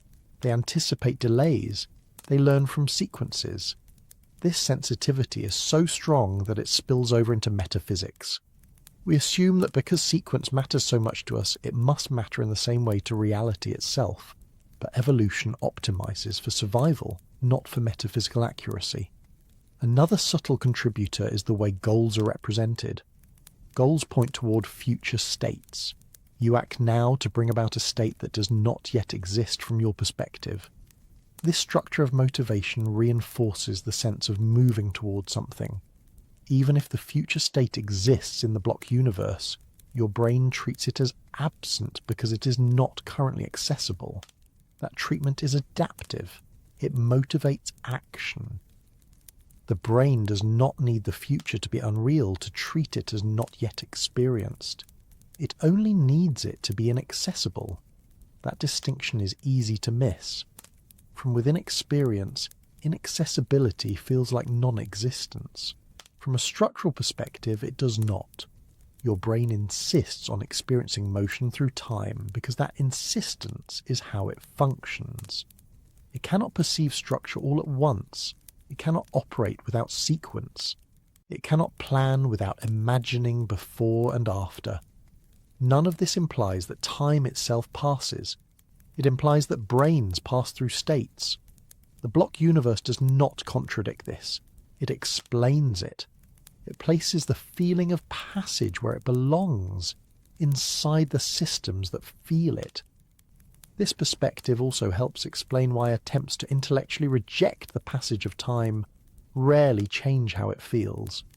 You can understand the block universe perfectly and still feel time rushing or dragging. Understanding does not rewire the brain's basic operating principles. It simply provides context. Just as understanding that the Earth rotates does not stop the sun from appearing to rise and set, understanding that time does not pass does not stop experience from unfolding sequentially. The goal here is not to eliminate the feeling of passage, but to see it clearly for what it is. When you do that, the feeling can soften. It can lose some of its urgency. You may notice that you're not being pushed forward by a force outside yourself. You're participating in a process that is part of the structure. You're not late for reality. You're not falling behind time. You're exactly where your path places you. This shift in perspective can be especially grounding when worries about the future or regrets about the past become overwhelming. Those worries are about access and information, not about existence. The past is not gone. It is not being erased. It is located elsewhere.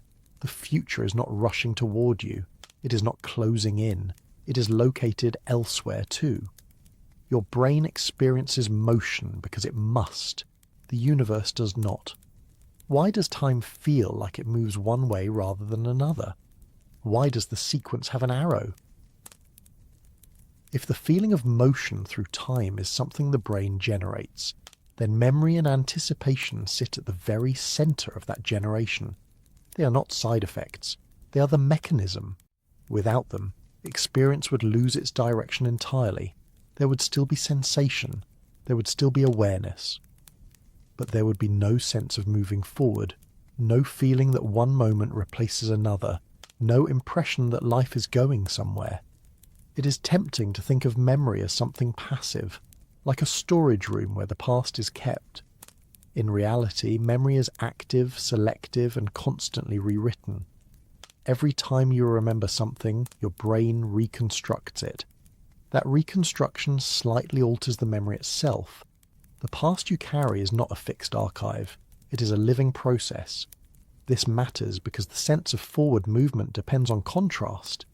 You feel that you are moving through time because your current state is continuously compared to remembered states. The difference between what you remember and what you're experiencing now creates the impression of change. Change, when ordered, feels like motion, but notice the asymmetry. You remember earlier states. You do not remember later ones. That asymmetry alone is enough to create an arrow. From a structural perspective, there is nothing in space-time that labels one direction as past and the other as future. The laws of physics at their most basic level are largely indifferent to direction. Many of them work just as well if time is mathematically reversed. Yet experience is not indifferent. It is strongly directional. Memory explains much of this. A memory is a physical record. It requires a change in a physical system that persists. Neurons adjust their connections. Molecules shift into new configurations. Energy is expended. Entropy increases.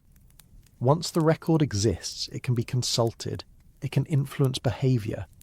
Creating a record of something that has not yet occurred is not physically forbidden in principle, but it is overwhelmingly unlikely. The conditions required to form such a record would themselves depend on future states, creating a circular dependency that nature does not realize. As a result, physical records overwhelmingly point in one direction. They point toward what we call the past. Your brain is filled with these records. Every thought you have is shaped by them. They give you continuity. They give you identity. They allow learning. At the same time, they lock experience into a particular orientation. You always face the direction in which records are absent. This absence is what we call the future. Anticipation fills that absence, but it does so imperfectly. Your brain does not know what will happen next. It guesses. It predicts. It runs simulations based on past data. Those simulations are tentative. They are revised constantly. The combination of stable memories and unstable predictions creates a powerful impression. The past feels fixed. The future feels open. The present feels like the boundary where one gives way to the other. But that boundary is not a feature of space-time. It is a feature of information. Your brain sits at a location in space-time where information about certain events is available, and information about others is not. That uneven distribution of information is enough to generate the illusion of forward movement. Think about how you navigate space. You know where you have been because you remember it. You do not know exactly what is around the next corner because you cannot see it yet. That does not mean the street around the corner does not exist. It means you lack access. Time works the same way, but the analogy is harder to accept because we are used to thinking of access and existence as the same thing when it comes to time. In space, we readily accept that places can exist without us being there. In time, we are less comfortable with that idea. Memory and anticipation conspire to reinforce the discomfort. Anticipation is often misunderstood as a weak form of memory. It is not. It is an active construction. Your brain constantly generates expectations about what will happen next. These expectations influence perception, they bias attention, they prepare actions. For example, when you walk, your brain predicts where your foot will land before it does. When you listen to speech, your brain predicts upcoming words. When you watch a familiar pattern, your brain predicts how it will continue. These predictions are so seamless that you rarely notice them, but they are always there. Prediction requires a direction. You predict what comes next, not what came before. That directional bias reinforces the sense of forward movement. Importantly, prediction does not require the future to be unreal. It requires only that the brain treats certain states as unknown. From the block universe perspective, the future exists but is informationally inaccessible. The brain treats that inaccessibility as openness. Openness feels like motion towards something undecided. Memory, by contrast, feels like certainty.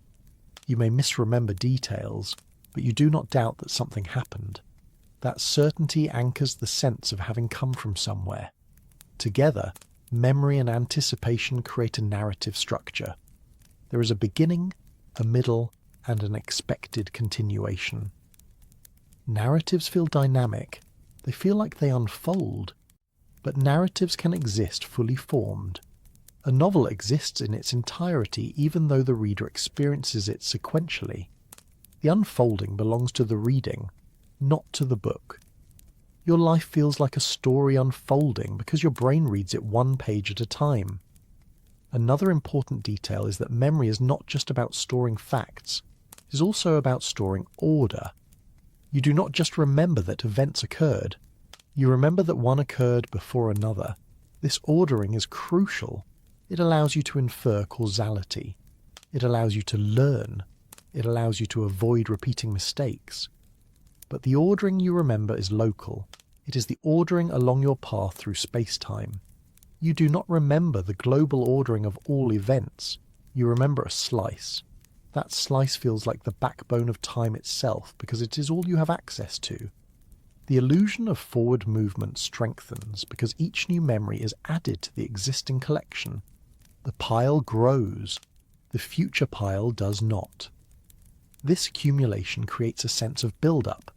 It feels like something is being added to the universe, but what is actually being added is information within your brain.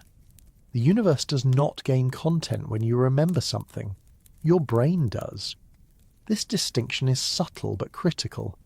Imagine two people reading the same book from opposite ends. One starts at the beginning. The other starts at the end and reads backward, page by page.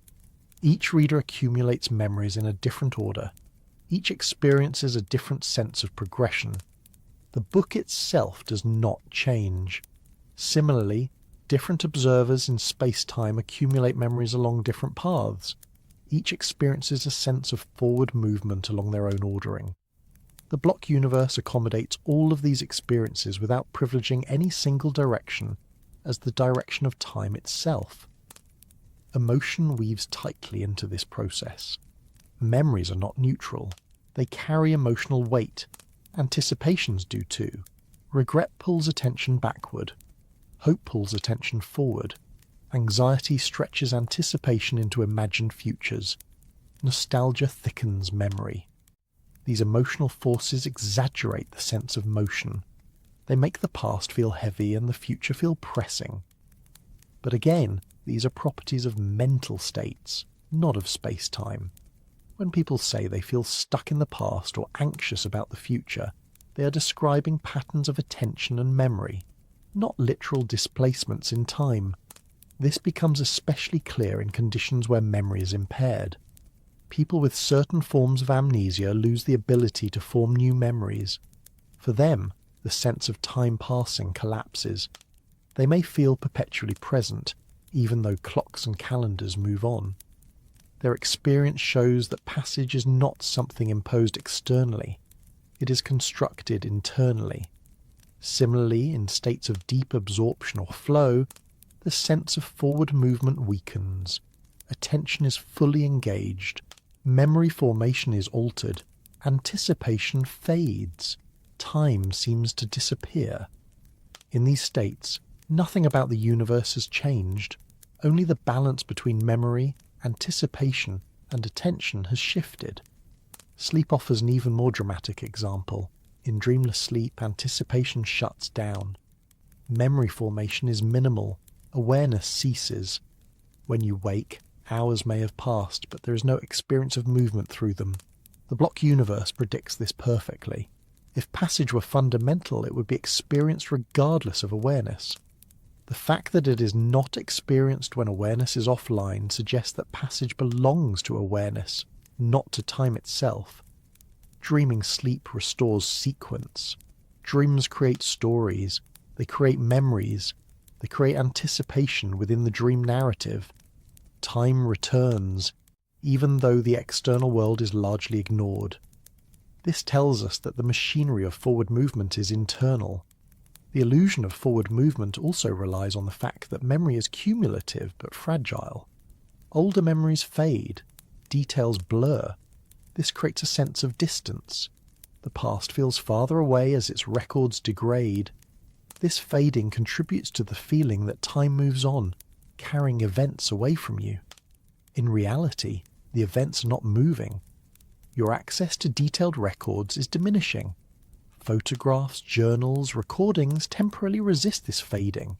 They can make the past feel closer. They can compress subjective distance. Again, this shows that the sense of temporal distance is informational, not structural. Anticipation works in the opposite direction. As an anticipated event draws closer, predictions sharpen. Details become clearer. Emotional intensity rises. The future feels nearer. Nothing structural has changed. Your position in space-time has shifted slightly. What has changed dramatically is the quality of information available to your brain. The illusion of forward movement is strongest when memory and anticipation are both active and asymmetric. That is the default state of waking consciousness. The brain insists on this illusion because it is useful. It organizes behavior. It motivates action. It allows planning. But usefulness does not imply fundamentality. Just as the illusion of solidity is useful for interacting with objects, the illusion of passage is useful for navigating experience. Understanding this does not require you to abandon ordinary ways of speaking or thinking. You can still talk about time passing. You can still feel it. The point is not to eliminate the illusion, but to see its origin. Once you see that the sense of forward movement arises from memory pointing one way and anticipation pointing the other, the pressure eases slightly. The feeling becomes less mysterious and less threatening. You're not being dragged forward by an external force. You are being oriented by your own information structure. This perspective also changes how regret and fear can be approached. Regret is about information you carry that cannot be acted on from your current position. Fear is about information you lack but attempt to simulate. Both are natural. Neither implies that time itself is doing anything to you. The block universe remains intact throughout all of this. Memory and anticipation do not punch holes in it. They do not require passage. They are patterns within it. Your brain insists on motion because motion is how it organizes its limited access to a complete structure. The next question follows almost automatically. If memory and anticipation create direction, why does that direction always seem to align with increasing disorder? Why does the arrow of time point the same way for memory, for causality, for experience? Entropy is often introduced as a technical term, something belonging to textbooks and equations rather than lived experience. Yet it quietly shapes nearly everything about how time feels. It determines why memory works the way it does, why anticipation has a direction, why causes precede effects, and why the illusion of forward movement is not random but remarkably consistent. Without entropy, time would not just feel different, it would barely feel like anything at all. To approach this carefully, it helps to strip entropy of its reputation as an abstract or gloomy concept. At its core, entropy is about counting. It's about how many ways a system can be arranged while still appearing the same at a large scale. A highly ordered state has very few possible arrangements. A disordered state has vastly more. This difference in numbers turns out to matter enormously. Imagine a simple system, like a deck of cards. There are an astonishing number of ways the cards can be arranged. Almost all of those arrangements look random. Only a tiny fraction look ordered, such as a deck sorted perfectly by suit and rank. If you shuffle the deck, it will almost certainly move from an ordered state to a disordered one. The reverse is technically possible, but so unlikely that it effectively never happens. Nothing in the laws of physics forbids the deck from shuffling itself back into perfect order. The problem is not prohibition, it is probability. The number of disordered arrangements dwarfs the number of ordered ones. Entropy is a measure of this imbalance. When physicists say that entropy tends to increase, they are not describing a force pushing things toward chaos. They are describing a statistical fact. Systems naturally move toward states that are more numerous simply because there are more ways to be there. This statistical tendency has profound consequences for time. At the microscopic level, the laws of physics are largely indifferent to direction. If you film two particles colliding and play the film backward, the reversed motion still obeys the equations. There is no preferred temporal direction written into those laws. Yet, at the macroscopic level, direction appears everywhere. Glasses shatter but do not unshatter. Heat flows from hot objects to cold ones. Smoke disperses rather than gathering itself back into a neat column. These processes feel irreversible. Entropy explains why. Irreversibility does not arise because the laws change. It arises because reverse processes would require systems to move from vastly more probable states to vastly less probable ones. While not impossible, such movements are so unlikely that they never occur in practice. This asymmetry in probability creates the arrow of time. Crucially, entropy does not require time to flow. It requires only that certain configurations are more likely than others within the structure of space-time. The arrow emerges from the structure itself, not from passage. From the block universe perspective, space-time contains regions of lower entropy and regions of higher entropy. Along many world lines, entropy increases in one direction. That direction becomes the direction of memory, causality, and experience. This explains why all the arrows line up. Memory formation requires an increase in entropy. To store information, a system must dissipate energy. Writing a memory is a physical process that leaves behind disorder elsewhere. As a result, memories point toward lower entropy states. You remember the low entropy past, not the high entropy future. Causality aligns with entropy, because causes tend to be more ordered than effects. A single cause can produce many possible effects, but many effects rarely converge spontaneously into a single cause. This asymmetry is statistical, not metaphysical. Experience aligns with entropy, because brains themselves are thermodynamic systems. They operate far from equilibrium, they consume energy, they generate waste heat. Their functioning depends on entropy gradients. As long as those gradients exist, experience has a direction. This is why the feeling of time moving forward is so stable. It is anchored in deep statistical features of the universe, not in cultural habits or linguistic conventions. Even if you reject the idea of passage intellectually, your brain continues to operate within entropy gradients. The illusion persists because the conditions that generate it persist, but it is still an illusion in a specific sense. It is an illusion of passage, not an illusion of change. Change is real. Entropy changes. Configurations differ. Structures evolve along paths. What entropy does not require is a moving present that updates reality itself. Instead, entropy provides a way to order events without invoking flow. To see this more clearly, consider again the block universe. The block contains regions of different entropy values. There is no rule that says entropy must increase globally. It simply varies across the structure. Observers find themselves in regions where entropy increases in one direction along their world lines. That direction becomes their future. The opposite direction where entropy decreases becomes their past.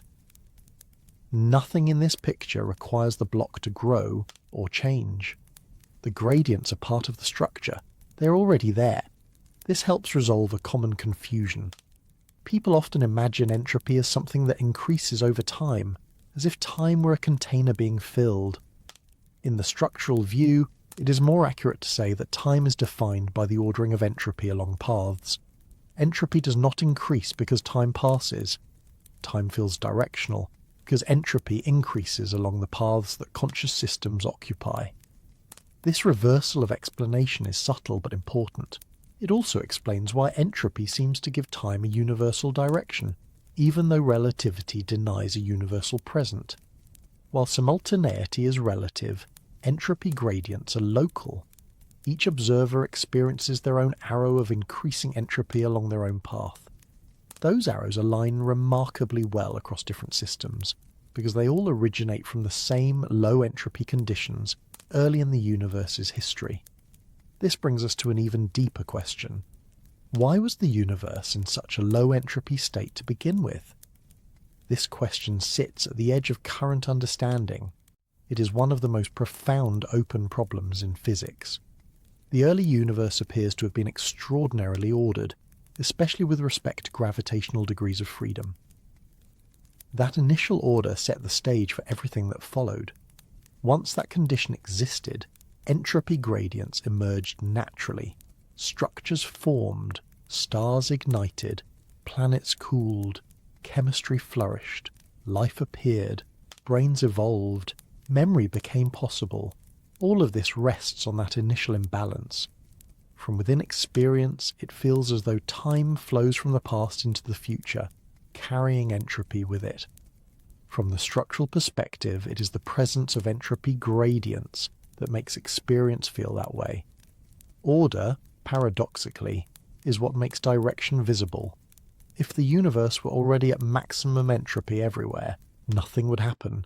There would be no gradients to drive processes. No memory could form. No anticipation would be meaningful.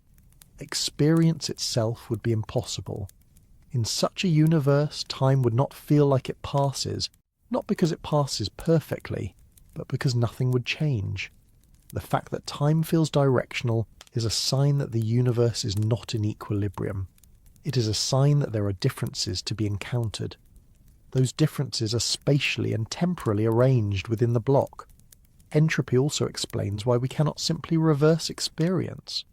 Even if the fundamental laws allow reversibility, the practical impossibility of reversing entropy makes backward experience unattainable. You cannot unburn a log because doing so would require coordinating an astronomically large number of particles into a precise configuration. Likewise, you cannot remember the future because forming such a memory would require entropy to decrease locally in a way that contradicts the overwhelming statistical tendency. The arrow of time, then, is not enforced by law but by likelihood. This likelihood is so extreme that it might as well be a law for all practical purposes, yet it remains a statistical fact, not a fundamental principle. Understanding this distinction helps soften the sense of inevitability often associated with time's arrow. The arrow is not imposed from outside, it emerges from conditions. Those conditions could, in principle, have been different. This is not to suggest that entropy will suddenly reverse, or that experience could flip direction. It is to emphasize that directionality is contingent, not metaphysically absolute. Within the block universe, there's nothing contradictory about regions where entropy decreases. They are just extraordinarily rare. Conscious observers are vanishingly unlikely to arise there. This selection effect explains why time feels directional, wherever there are minds to feel it. Entropy also reshapes how we think about order and disorder in everyday life. We often associate order with stability and disorder with chaos. In thermodynamics, order is fragile. It requires maintenance. It requires energy. Living systems maintain order locally by increasing disorder elsewhere. They export entropy. This export is what allows complexity to persist. Your brain does this constantly. Every thought produces heat. Every memory leaves waste. The feeling of time passing is inseparable from this metabolic churn. The illusion of forward movement is powered by dissipation. This may sound bleak, but it is also what makes experience possible. Without entropy gradients, there would be no differentiation between moments, no accumulation of memory, no sense of self. Entropy is not the enemy of meaning. It is its precondition.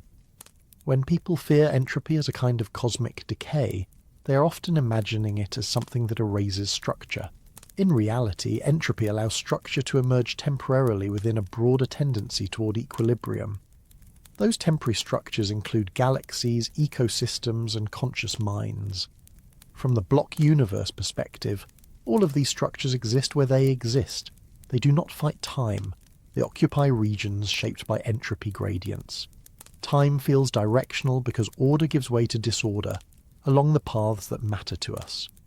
That feeling does not require time to pass. It requires only that order be unevenly distributed.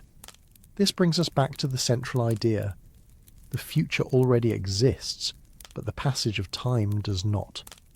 Entropy explains how this can be true without contradiction. The future exists as a region of space-time with certain properties, including higher entropy relative to the past. The sense of moving toward it arises because brains are oriented by entropy gradients. Nothing is being created. Nothing is being destroyed. The structure includes it all, yet from within experience the direction is unmistakable. You remember one way, you anticipate the other, you feel pulled forward, not backward. This pull is not a force exerted by time, it is the statistical tilt of the landscape. Understanding this does not flatten experience, it deepens it. It shows why the feeling of direction is so reliable and so hard to escape, even if passage itself is not fundamental. If the future exists and entropy gives time its arrow, what does that mean for decisions, responsibility, and the feeling that what you do matters? When people first encounter the idea that the future already exists, the concern that surfaces most reliably is not technical or scientific, it is personal. If the future exists, then what am I doing when I make a choice? If the outcome is already there, am I actually deciding anything at all, or am I just playing out something fixed? This concern feels immediate because it touches agency, responsibility, effort, regret, hope. These are not abstract concepts. They shape how life is lived. So it matters to approach this carefully, without shortcuts, and without smuggling in assumptions that are not actually required by the picture we've been building. The first thing to notice is that the worry itself already assumes a particular model of choice, one that feels intuitive but is not the only way to understand what choosing is. The intuitive model imagines the future as empty, and choice as something that fills it. On that picture, if the future is not empty, then choice seems to have nothing left to do. But that model quietly conflates two different ideas, existence and causation. In the block universe picture, the future exists, but it does not exist independently of the processes that lead to it. The processes are not skipped. They are not bypassed. They are part of what exists. Your choices are not something added after the structure is laid down. They are woven into it. To see why this matters, it helps to ask what a choice actually is in physical terms. A choice is not a magical interruption of physics. It is a process that occurs in a brain. Neurons integrate information, options are evaluated, motivations compete, a decision emerges. That decision then influences behaviour, which in turn influences other events. All of that is causal. All of that is physical. All of that is part of space-time. If the future exists, then it includes the moments in which you deliberate, hesitate, reconsider, and commit. It includes the internal struggle as well as the external action. Nothing about that is erased by coexistence. The mistake is imagining that if an outcome exists, then the path to it must be irrelevant. But paths are not decorations added after the fact. They are the structure. Think again of a completed landscape. A trail through the landscape exists as a trail because it winds through specific terrain. The bends, the climbs, the forks are what make it that trail. You cannot separate the endpoint from the path that leads there. The endpoint exists because the path exists. Likewise, a future event exists because the chain of causes that lead to it exists. Your choices are links in that chain. From within experience, choice feels like something happening in the present that affects what comes next. From the structural perspective, that entire sequence exists as a connected pattern. Both descriptions are true at their respective levels. This is where it becomes important to distinguish between determinism and fatalism, two ideas that are often confused. Determinism, in the physical sense, is the idea that events follow from prior conditions according to laws. Fatalism is the idea that outcomes will happen regardless of what you do. The block universe does not imply fatalism. In a fatalistic picture, your actions do not matter because the outcome is fixed independently of them. In the block universe, outcomes exist precisely because of the actions that occur. Remove the actions, and the outcome would be different. The structure would be different. This distinction is subtle but essential. Imagine watching a recorded chess game. Every move has already been played. The outcome exists. yet the outcome exists because of the moves. If a player had made a different move, the recorded game would be different. The fact that the recording exists does not make the moves irrelevant. The moves are what the recording consists of. The same logic applies to space-time.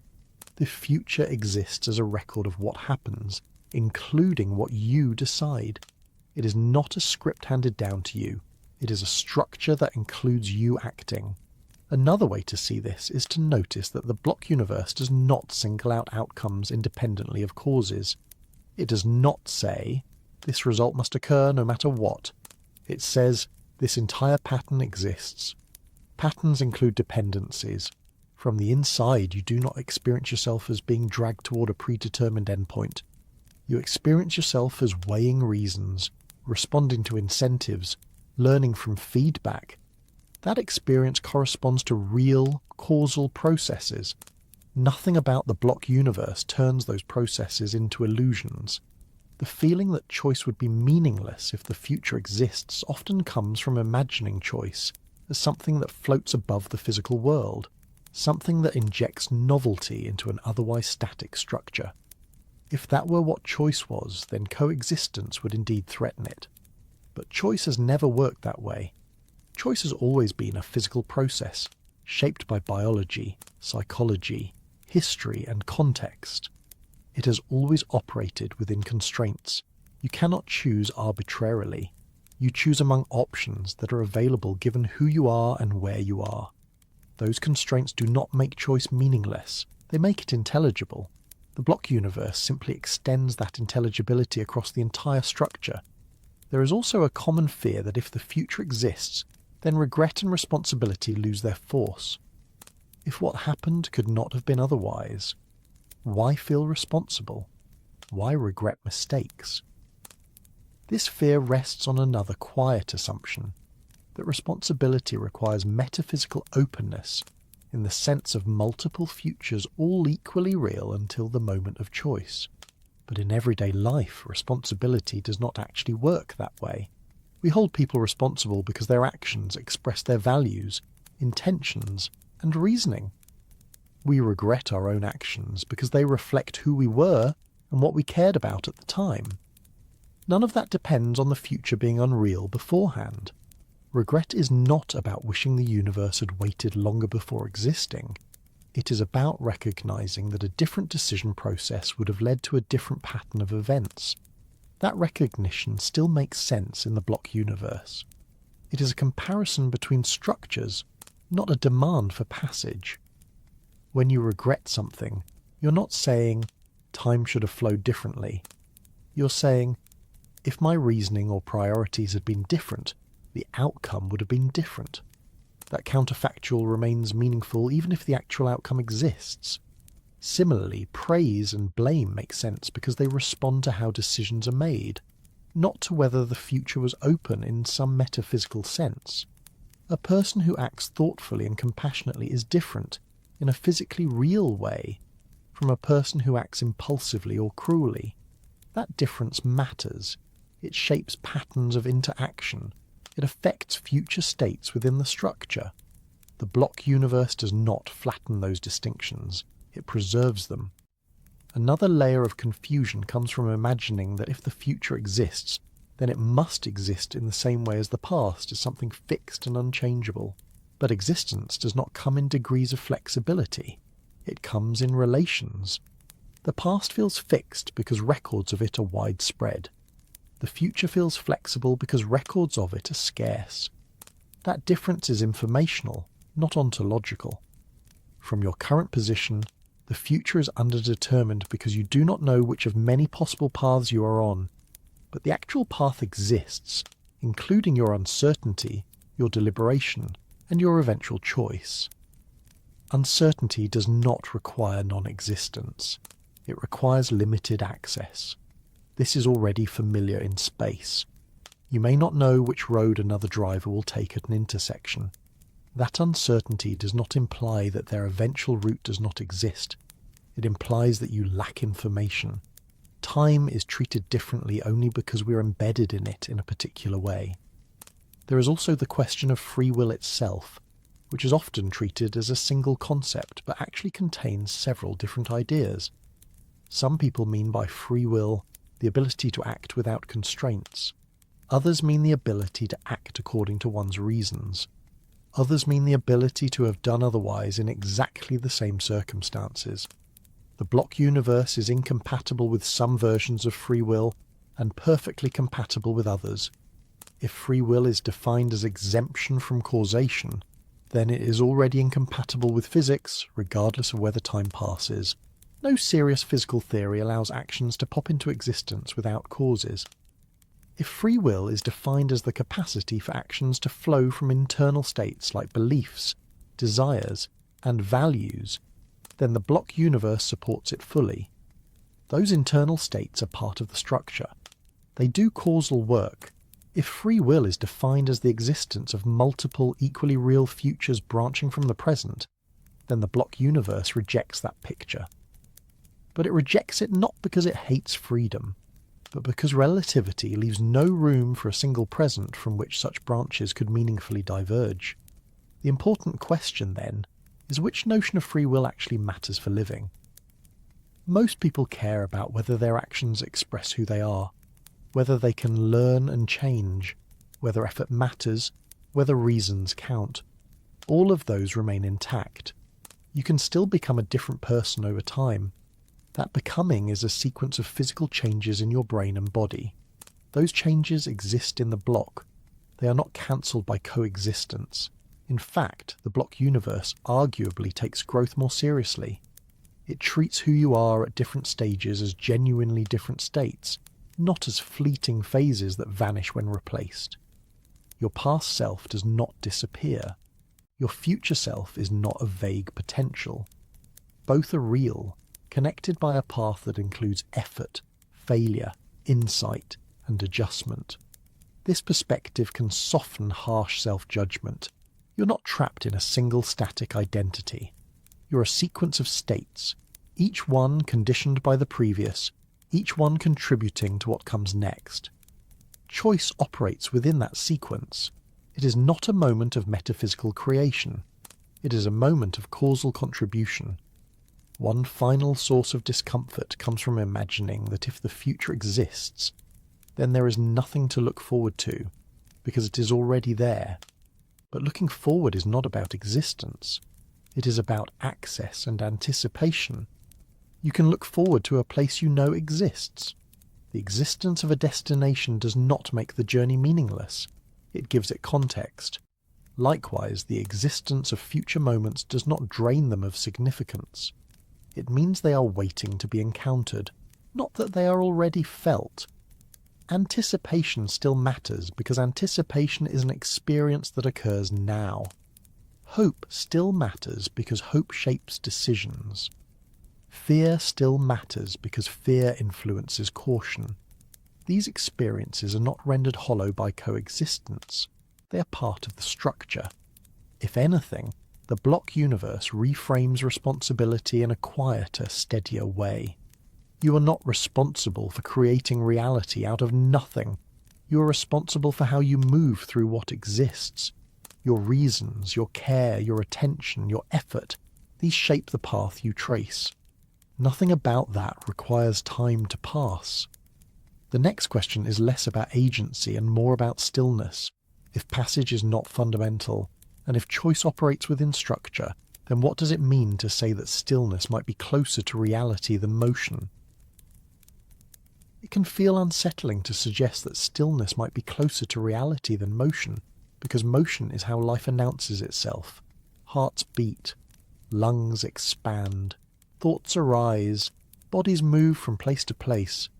Even when you sit quietly, there is a sense of internal activity. Stillness, by contrast, often feels like absence, like nothing happening, like a pause that cannot last. Yet this reaction already hints at something important. Stillness feels unfamiliar not because it is rare, but because it is hidden beneath experience. To see why stillness might be closer to reality than motion, it helps to be precise about what kind of stillness is being suggested. This is not the stillness of an unmoving object, frozen in time. That idea still relies on time passing. It imagines something staying the same while moments tick by. That is not the stillness we are talking about. The stillness in question is structural. It is the stillness of a complete arrangement, a total pattern that does not need to update itself in order to contain change. From within experience, motion feels primary. From the outside, in the language of physics, motion is something that happens within a structure that does not itself move. This distinction is easy to miss because we are always inside the motion. We never step outside the structure to see it whole. Consider how we normally define motion. Motion is change of position over time. An object moves if it occupies different places at different times. That definition already assumes time as a background parameter that progresses. If time itself is not passing, then motion must be reinterpreted. In the block universe picture, objects do not move through time. They have world lines. A world line is a path laid out in space-time. The entire path exists as a single entity. What we call motion is the fact that different points along the path correspond to different spatial positions. Nothing needs to travel along the path for the path to exist. This can be hard to accept because it runs directly against the way motion feels from the inside. When you walk across a room, you feel yourself moving. Muscles contract, balance shifts, visual scenes change. All of this feels dynamic, but these dynamics are local processes occurring along your world line. They do not imply that the world line itself is being created or advanced. They imply that different segments of it have different properties. From the structural perspective, your walking across the room is already there, fully described. The beginning of the walk, the middle and the end all exist as parts of the same structure. The stillness is not at the level of experience, it is at the level of existence. Physics consistently points toward this kind of stillness. When physicists solve equations describing systems, they do not usually think in terms of systems unfolding moment by moment. They think in terms of complete solutions. A solution specifies the entire behavior of the system across time. The solution itself does not change. It contains change. This is true in classical mechanics, in relativity, and in many approaches to quantum theory. The mathematics does not require a moving present. It requires consistency across the structure.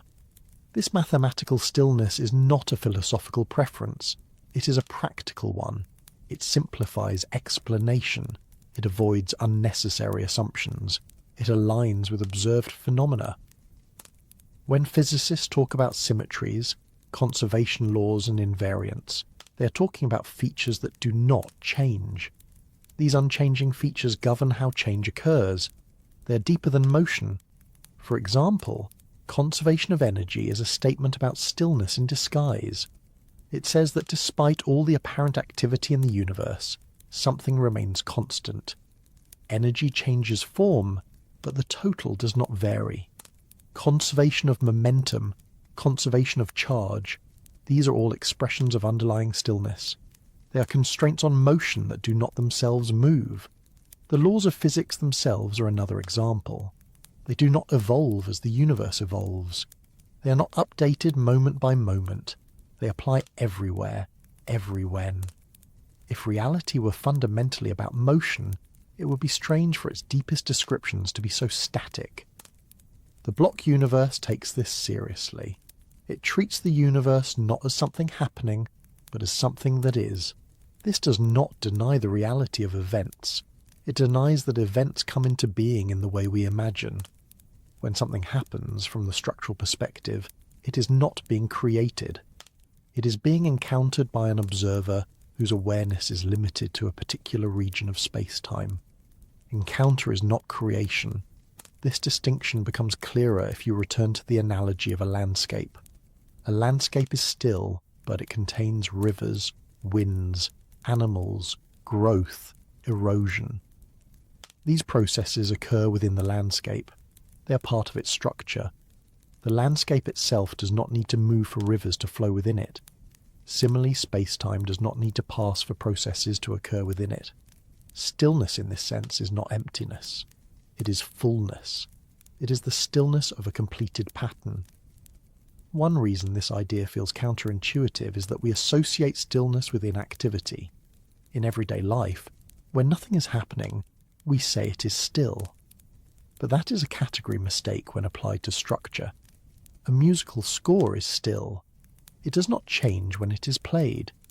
Yet it contains motion. It contains rhythm. It contains progression. The motion belongs to the performance, not to the score. The universe, in the block picture, is closer to the score than to the performance. Experience is the performance. When you listen to music, the notes arrive in sequence. They feel like they are happening. But the score does not wait for the music to be played before it exists. The score contains silence, tension, release, repetition, variation. All of that is present without motion. Similarly, space-time contains change without passing. Stillness might be closer to reality because reality does not need to update itself to contain novelty. Novelty is encountered, not produced in real time. This idea also sheds light on why attempts to grasp the present moment feel frustrating. People try to catch now, to hold it still, to freeze it. But if reality itself is already still, then trying to impose stillness at the level of experience is misguided. Experience is motion through a still structure. Trying to stop experience from moving is like trying to stop reading a sentence in order to see the whole sentence at once. You cannot, because reading is sequential. The stillness belongs to the page, not to the act of reading. This also explains why stillness practices like meditation often feel paradoxical. You sit still, but thoughts keep moving, sensations keep changing, time still seems to pass. What sometimes emerges in deeper practice is not a cessation of change, but a shift in identification. Instead of identifying with the movement, attention rests more easily in the background that does not move. That background is not time, it is awareness of structure. From the block universe perspective, awareness itself is a process, but it is a process that can notice the absence of passage without eliminating sequence. You can notice that things change without feeling that something is pushing them to change. This is a subtle shift, but it is important. Another reason stillness feels threatening is that we associate motion with life and stillness with death. A body that does not move is no longer alive. A heart that is still is stopped. But this association is local and biological. It does not generalize to the structure of reality. Life is motion within structure. Death is the cessation of certain processes. Neither implies that the structure itself changes its status. The block universe contains living processes and non-living ones. It contains motion and rest as patterns. It does not equate stillness with non-existence. In fact, from the structural perspective, nothing ever slips into non-existence. Events do not vanish when they are over. They remain part of the structure. This can be deeply counterintuitive because experience teaches us that things come and go. But coming and going are descriptions of access, not of existence. A person leaves a room. They're gone from your perspective. They still exist. A moment passes. It is gone from your awareness. It still exists. Stillness, in this sense, is the persistence of structure beyond access. This idea can be emotionally charged because it touches on loss. We grieve because people and moments feel gone. The block universe does not erase grief, but it reframes what is lost. What is lost is contact, not existence. This does not make grief disappear. It does not make absence painless. But it removes the idea that the universe itself is erasing what mattered. Stillness at the level of reality means that nothing meaningful is destroyed by time. The motion you feel is your movement through the structure, not the structure's movement away from you. Another way to see this is to consider how we measure time. We measure it by change. Clocks count oscillations. Calendars count cycles. We do not measure time directly. We infer it from regular patterns. If time itself were flowing, you might expect to be able to measure that flow independently of change. But you cannot. All measures of time reduce to measures of change. This suggests that time is a way of organizing change, not a substance that flows. If time is an organizational tool, then stillness at the level of structure makes sense. Organization does not move, it relates. This also helps explain why extreme physical theories struggle with time. In attempts to unify quantum mechanics and general relativity, time often drops out of the fundamental equations. Physicists then try to recover time as an emergent concept. What emerges is not flow, but ordering. The deeper the theory goes, the less motion it assigns to time itself. This trend is not accidental. It reflects the fact that motion is something that happens to things, not something that defines existence. Stillness is closer to reality because existence does not require updating. You can also see this in how we think about explanation. When something changes, we ask why. We look for causes. Causes are relations between events. Those relations exist whether or not the events are currently being experienced. Explanation does not require passage, it requires structure. Once you begin to think this way, the obsession with what is happening now begins to soften. Now stops feeling like the only real point in existence. It becomes a perspective, a location, a vantage point. From that vantage point, things seem to move. From the outside, they are arranged. Neither view is wrong. They answer different questions. Motion answers the question of experience. Stillness answers the question of structure. Stillness might be closer to reality, because structure is what remains when you strip away perspective. This does not mean that motion is illusory in the sense of being fake. It is illusory in the sense of being perspectival. A shadow moves across the ground as the sun sets. The shadow's motion is real, but it does not require the ground to move. It requires a changing relation between light, object, and surface. Similarly, the motion of time requires changing relations between awareness, memory, and anticipation. It does not require the universe to move. Recognizing this can change how urgency feels. If reality itself is not rushing, then the pressure to keep up loses some of its edge. You still have deadlines. You still have limits. Bodies age. Opportunities depend on conditions. None of that disappears, but the background story changes. You're no longer racing against a cosmic conveyor belt. You are navigating a landscape. Navigation requires attention, not speed. Stillness, in this sense, is not something to achieve. It is something to recognize. It is already there, beneath the motion. If the universe is complete, if time does not pass, and if stillness underlies motion, then what does it mean to live inside a moment that never truly leaves? Living inside a moment that never truly leaves is not something that requires a new belief or a dramatic shift in behavior.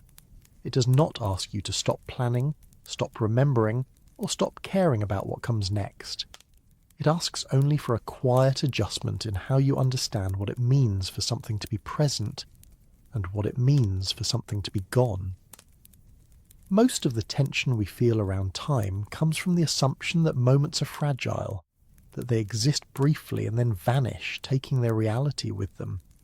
We feel pressure, because now feels like a narrow platform suspended between a past that no longer exists and a future that does not yet exist.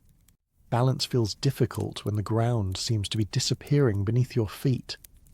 But if the structure we have been exploring is accurate, then that platform is not narrow at all. It is not suspended. It is simply where you are standing. The moment you are in does not replace the one before it. It does not erase it. It does not consume it. It exists alongside it, connected by relations rather than by destruction. From this perspective, living inside a moment that never truly leaves means recognizing that presence is not a state the universe enters and exits. It is a feature of awareness. You are present because your awareness is localized, not because reality has selected a single slice to exist. This distinction matters because it changes how loss, memory, and change are understood at a deep level. When something meaningful happens, we often say, "I wish I could stay in that moment." The wish carries the assumption that the moment is slipping away, that it is being pulled into non-existence by time. But if moments are regions of space-time rather than fleeting instants, then nothing is being erased. What changes is your position relative to them. You do not leave a moment because it disappears. You leave it because your path continues elsewhere. This does not make the leaving painless. Separation still hurts. Distance still matters. But the pain is not compounded by annihilation. The moment remains what it was. It does not fade. Your access fades. In everyday language, we treat access and existence as the same thing when it comes to time. We say things like, "That's gone now," or "It's over," or "It doesn't exist anymore." These phrases feel natural, but they are shortcuts. They compress a more complex situation into something emotionally manageable. Living inside a moment that never truly leaves means loosening those shortcuts, at least internally, and noticing the difference between not being there and not existing. This difference already exists in how we think about space. You can leave a place you love. The place still exists. You can return to it, or not. Its existence does not depend on your presence. Time feels harsher, because return feels impossible. But impossibility of return does not imply non-existence. It implies one-way access. One-way access is not the same as destruction. When this begins to sink in, the emotional tone of memory can shift. Memory stops feeling like a desperate attempt to preserve something that is dissolving. It becomes a way of reconnecting with something that still has its own place. You are not holding on to ashes. You are recalling a location you once occupied. This does not mean memory becomes perfect or comforting. Memories are still partial. They are still reconstructed. They are still influenced by emotion, but their role changes slightly. They are not the only thing keeping the past alive. They are simply one way of touching it. The same applies to the present moment itself. We often talk about being present as though presence was something that could be lost or regained. We imagine drifting away from now into distraction or worry. From the structural perspective, you never leave the moment you're in. You leave awareness of it. Your attention shifts. Your mind simulates other regions. But your physical existence remains exactly where it is. Living inside a moment that never truly leaves means recognizing that you cannot fall out of now. You can only stop noticing it. This can soften the urgency that often accompanies attempts to be present. You do not need to capture the moment before it escapes. It is not escaping. You're already inside it. The sense of pressure relaxes when presence is no longer treated as a scarce resource. This understanding also changes how anticipation feels. We often experience the future as something looming, something approaching, something that will eventually replace the present whether we are ready or not. But if moments coexist, then the future is not marching toward you. You are moving toward it. That movement is not a threat. It is a trajectory.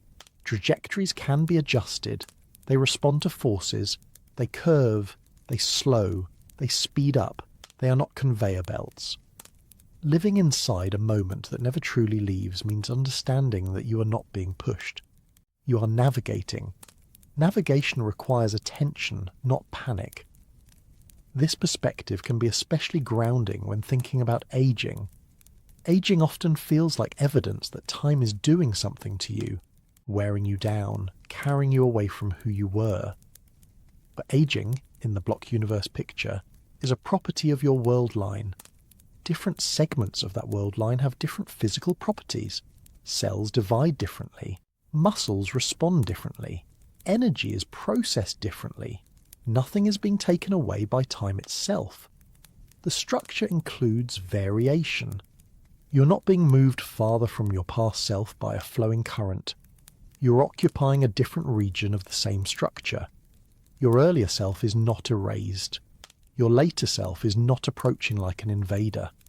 Both are real, connected, and distinct. This does not eliminate grief about aging. It does not eliminate fear of decline, but it reframes what those fears are about. They are about change within structure, not about loss to nothingness.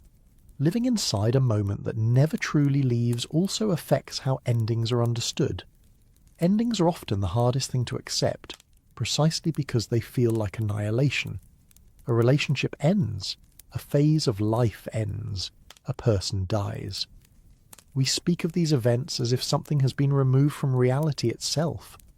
But in the structural view, an ending marks a boundary, not a deletion. It marks where a particular pattern stops being extended along a path. The pattern remains where it is. This does not trivialize endings. It does not deny their finality in terms of access. You cannot go back and continue where the pattern ended. But you're not watching something be erased. Finality and erasure are not the same. This distinction can feel subtle, but it matters emotionally. It shifts the background story against which loss is experienced. Instead of, "this is gone forever," the story becomes, "this is no longer where I am." That may sound like a small change in wording, but it can soften the sense that reality itself is hostile or wasteful. Reality is not discarding what mattered. It is holding it in place. This also changes how meaning is experienced. Meaning often feels fragile because it seems tied to moments that pass. We worry that if a moment does not last, it was somehow less real or less valuable. But if moments do not vanish, then their value is not undermined by their position. A meaningful experience does not need to be prolonged to be real. Its reality is not measured by duration. It is measured by existence.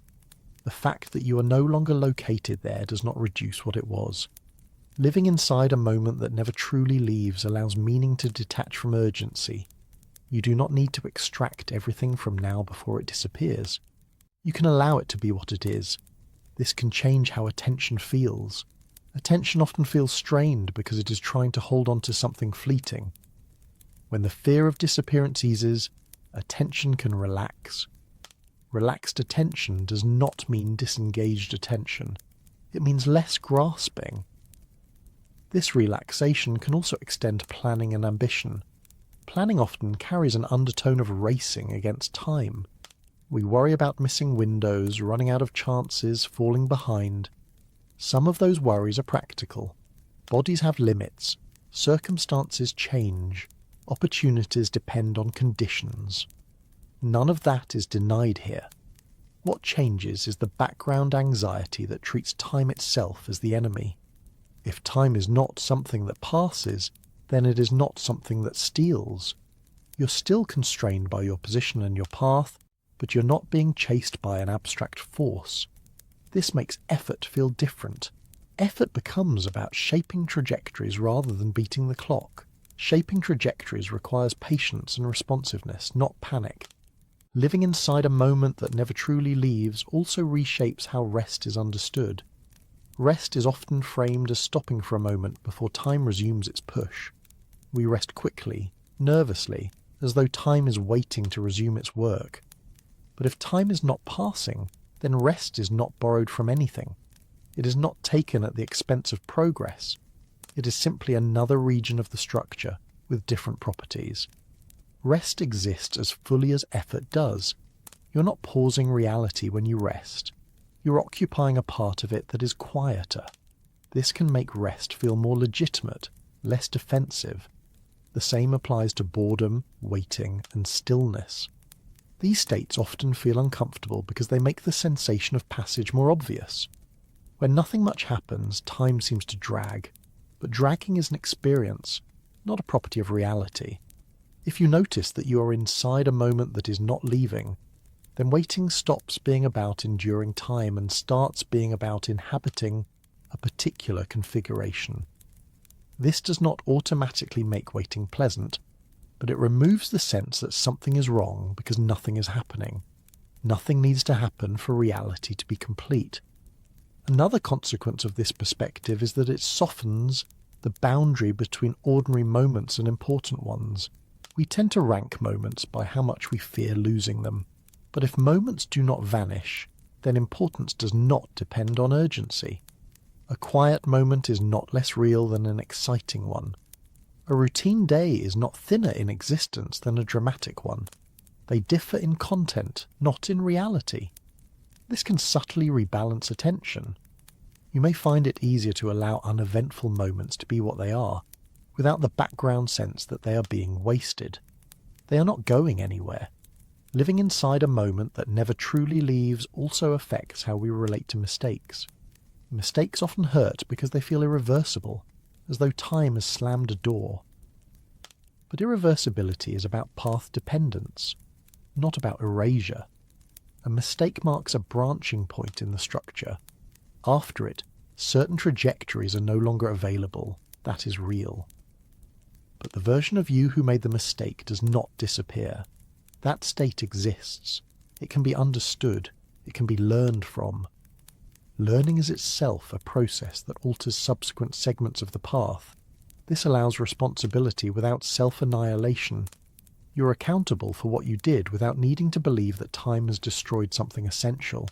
The structure holds all of it. This also reframes forgiveness, both of others and of yourself. Forgiveness does not mean pretending something did not happen. It means adjusting how its existence influences the present. Since the past is not vanishing, forgiveness is not about letting go of something that is slipping away. It is about changing your relationship to something that remains.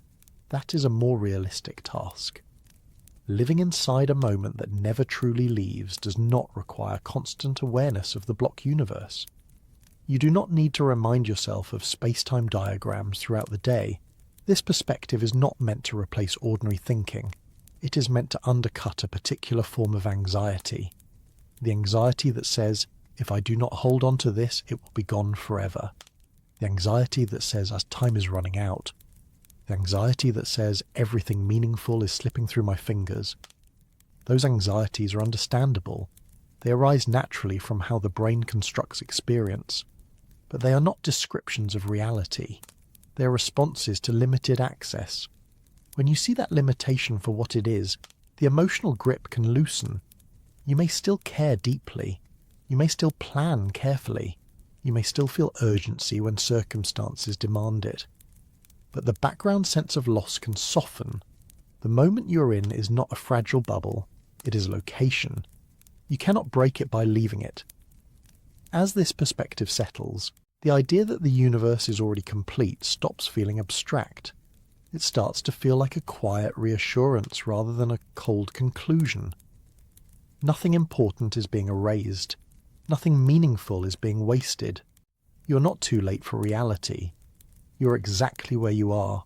If the universe is already complete, if moments do not truly leave, and if experience is a way of moving through structure rather than being carried by time, then what does it mean to rest inside that understanding? As everything we've explored begins to settle, there is no need to gather it into a conclusion in the usual sense. Nothing here needs to be wrapped up, resolved, or turned into a takeaway. The ideas do not require agreement, and they certainly do not require effort. They are not instructions. They are an orientation, something you can lean back into rather than hold on to. Resting inside a universe that is already complete is not about convincing yourself of a theory. It is about allowing a different background story to exist quietly behind experience, without demanding attention. Most of the time, life feels like movement because experience is movement. Thoughts arise, sensations shift, attention drifts, plans form and dissolve. This movement is real at the level that matters for living. Nothing we've talked about asks you to deny that. What changes is the sense of what is doing the moving. Instead of imagining yourself being carried forward by time, you can imagine yourself tracing a path through something that does not rush, does not hurry, does not demand that you keep up. The pressure eases when the background stops moving. This does not make life static, it makes it spacious. When the universe is imagined as something unfolding, there is an implied urgency. Each moment feels like it must be used before it disappears. Each decision feels heavy because time seems to be closing behind it. Rest feels borrowed. Stillness feels risky. But if the universe is already complete, then urgency is no longer built into reality itself. Urgency becomes situational, not cosmic. It arises from practical constraints, not from the structure of existence. This distinction matters more than it might seem. Practical urgency is manageable. It responds to context. It comes and goes. Cosmic urgency does not. It feels relentless because it is imagined as universal and unavoidable. Letting go of cosmic urgency does not make you careless. It makes you less tense. You can still care deeply. You can still act decisively. You can still value time as a resource for living. What softens is the sense that reality itself is slipping away from you. Nothing is slipping away. You're moving. That movement includes effort and rest, attention and distraction, clarity and confusion. None of those states threaten the structure they occur within. This can change how rest feels at a very basic level. Rest is often experienced as a pause taken against resistance. Even when the body lies down, the mind may feel as though it should be doing something else, because time is imagined as continuing to push forward regardless. But if time is not passing, then rest is not something you take away from progress. It is not a delay. It is not falling behind. Rest is simply a region of the structure where certain demands are lower. You're not stopping the universe when you rest. You're occupying a quieter configuration. That realization can make rest deeper, even if nothing about your habits changes. The same applies to sleep. Sleep often feels like surrendering hours to time, as though those hours are being lost. People say things like, "I lost track of time," or "the night just disappeared." But sleep does not erase anything. It is not a gap in existence. It is a stretch of experience where awareness is altered or absent. The structure does not skip over it. It includes it fully. When you wake up, nothing has moved ahead of you. You have simply arrived at a different point along your path. This can be quietly comforting, especially when sleep feels fragile or difficult. There is no race to fall asleep before something is lost. Nothing is draining away while you lie there. You're already where you're supposed to be, because supposed to be has no meaning outside of paths and conditions. Another place this perspective can settle is around regret. Regret often carries a sharp edge because it feels like time has slammed a door. A choice was made. A moment passed. The opportunity is gone forever. But gone forever usually means inaccessible, not non-existent. The state in which you made that choice exists. The reasoning you used exists. The emotions you felt exist. They are part of the structure. You cannot return to them, but you're not denied their reality. This distinction allows regret to transform into understanding without turning into self-erasure.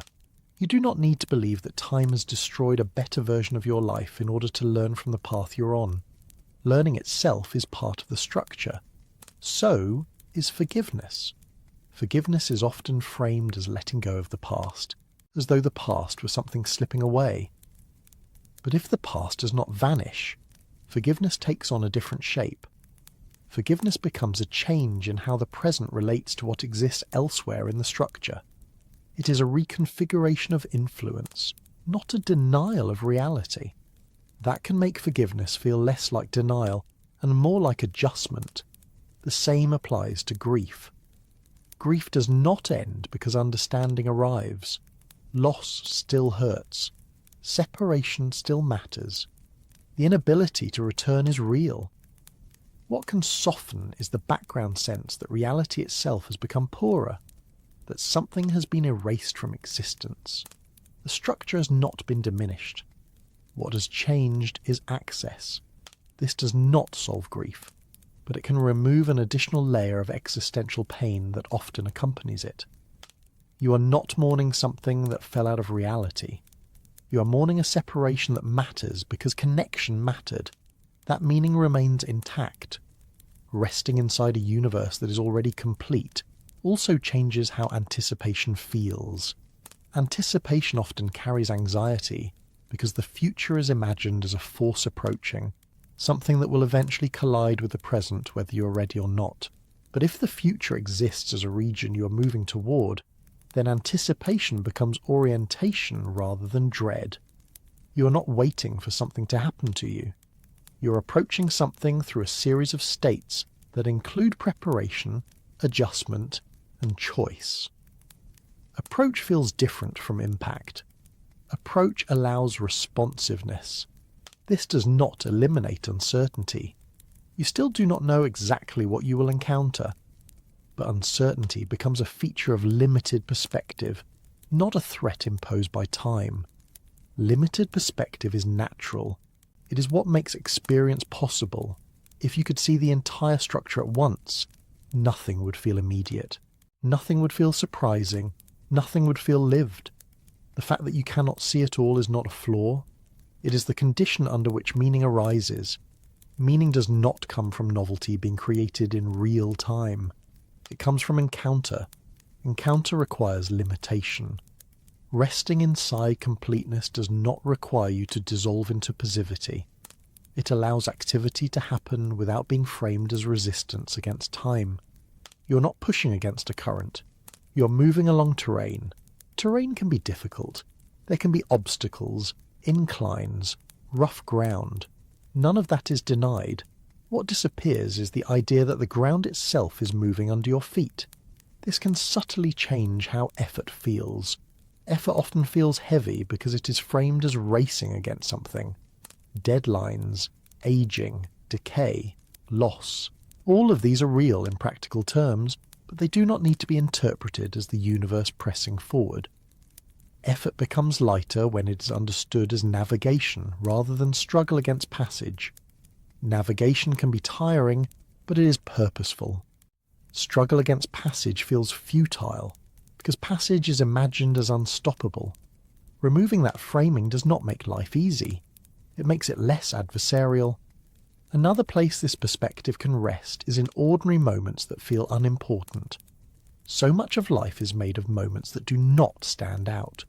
Waiting in line, sitting quietly, repeating familiar routines. These moments often feel thin, as though they barely exist because they will not be remembered.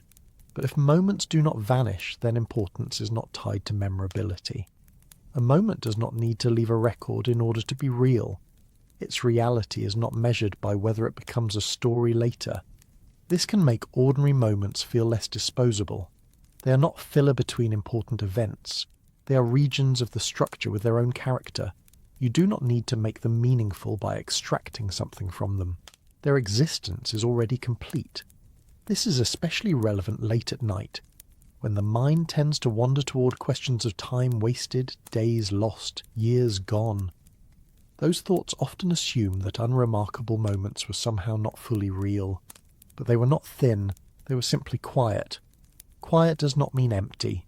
Resting inside a universe that is already complete allows quiet to be what it is, without the need to justify it. This perspective also softens the idea of endings. Endings feel heavy because they are imagined as final acts of erasure. Something was here, and now it is gone. But endings are boundaries in experience, not cuts in existence. A story ends on the last page, but the story does not vanish. The last page does not destroy the earlier ones. Finality is about access, not annihilation. This matters because fear of endings often spills into fear of death. Death is perhaps the most emotionally charged example of the belief that time erases. From the structural perspective, a life does not vanish when it ends. It stops extending along a path. That distinction does not remove fear or sadness. It does not make death easy. What it can remove is the idea that existence itself is fragile, that reality is constantly consuming what matters. Reality is not consuming anything. It is holding everything in place. This can change the tone of reflection, especially when the mind drifts toward large, unanswerable questions late at night. Instead of feeling like you're watching everything slip away, you can feel like you're moving through something vast that does not rush you. That vastness is not cold. It is patient. Resting inside this picture does not require constant awareness. You do not need to remind yourself of space-time or block universes throughout the day. This is not a belief to repeat. It is a background orientation you can return to when time feels heavy. When the thought arises, "I'm running out of time," you can quietly ask, "Running out of access to what?" When the thought arises, "This moment is disappearing," you can ask, "Or am I just moving?" These questions are not meant to be answered forcefully. They are meant to loosen a grip. The grip is what creates tension. Letting go of that grip does not stop life from unfolding. It allows unfolding to feel less like loss. There is nothing you need to do with this understanding. You do not need to adopt it fully. You do not need to defend it. You do not need to integrate it into your identity. You can let it sit lightly like a possibility. Possibilities do not demand commitment. They offer perspective, and perspective can be restful. As you continue listening, or as you allow attention to drift, or as sleep begins to approach, there is no transition you need to make. Nothing is ending. Nothing is beginning. You're simply where you are. The universe is not moving on without you. It is already complete, and you are already inside it.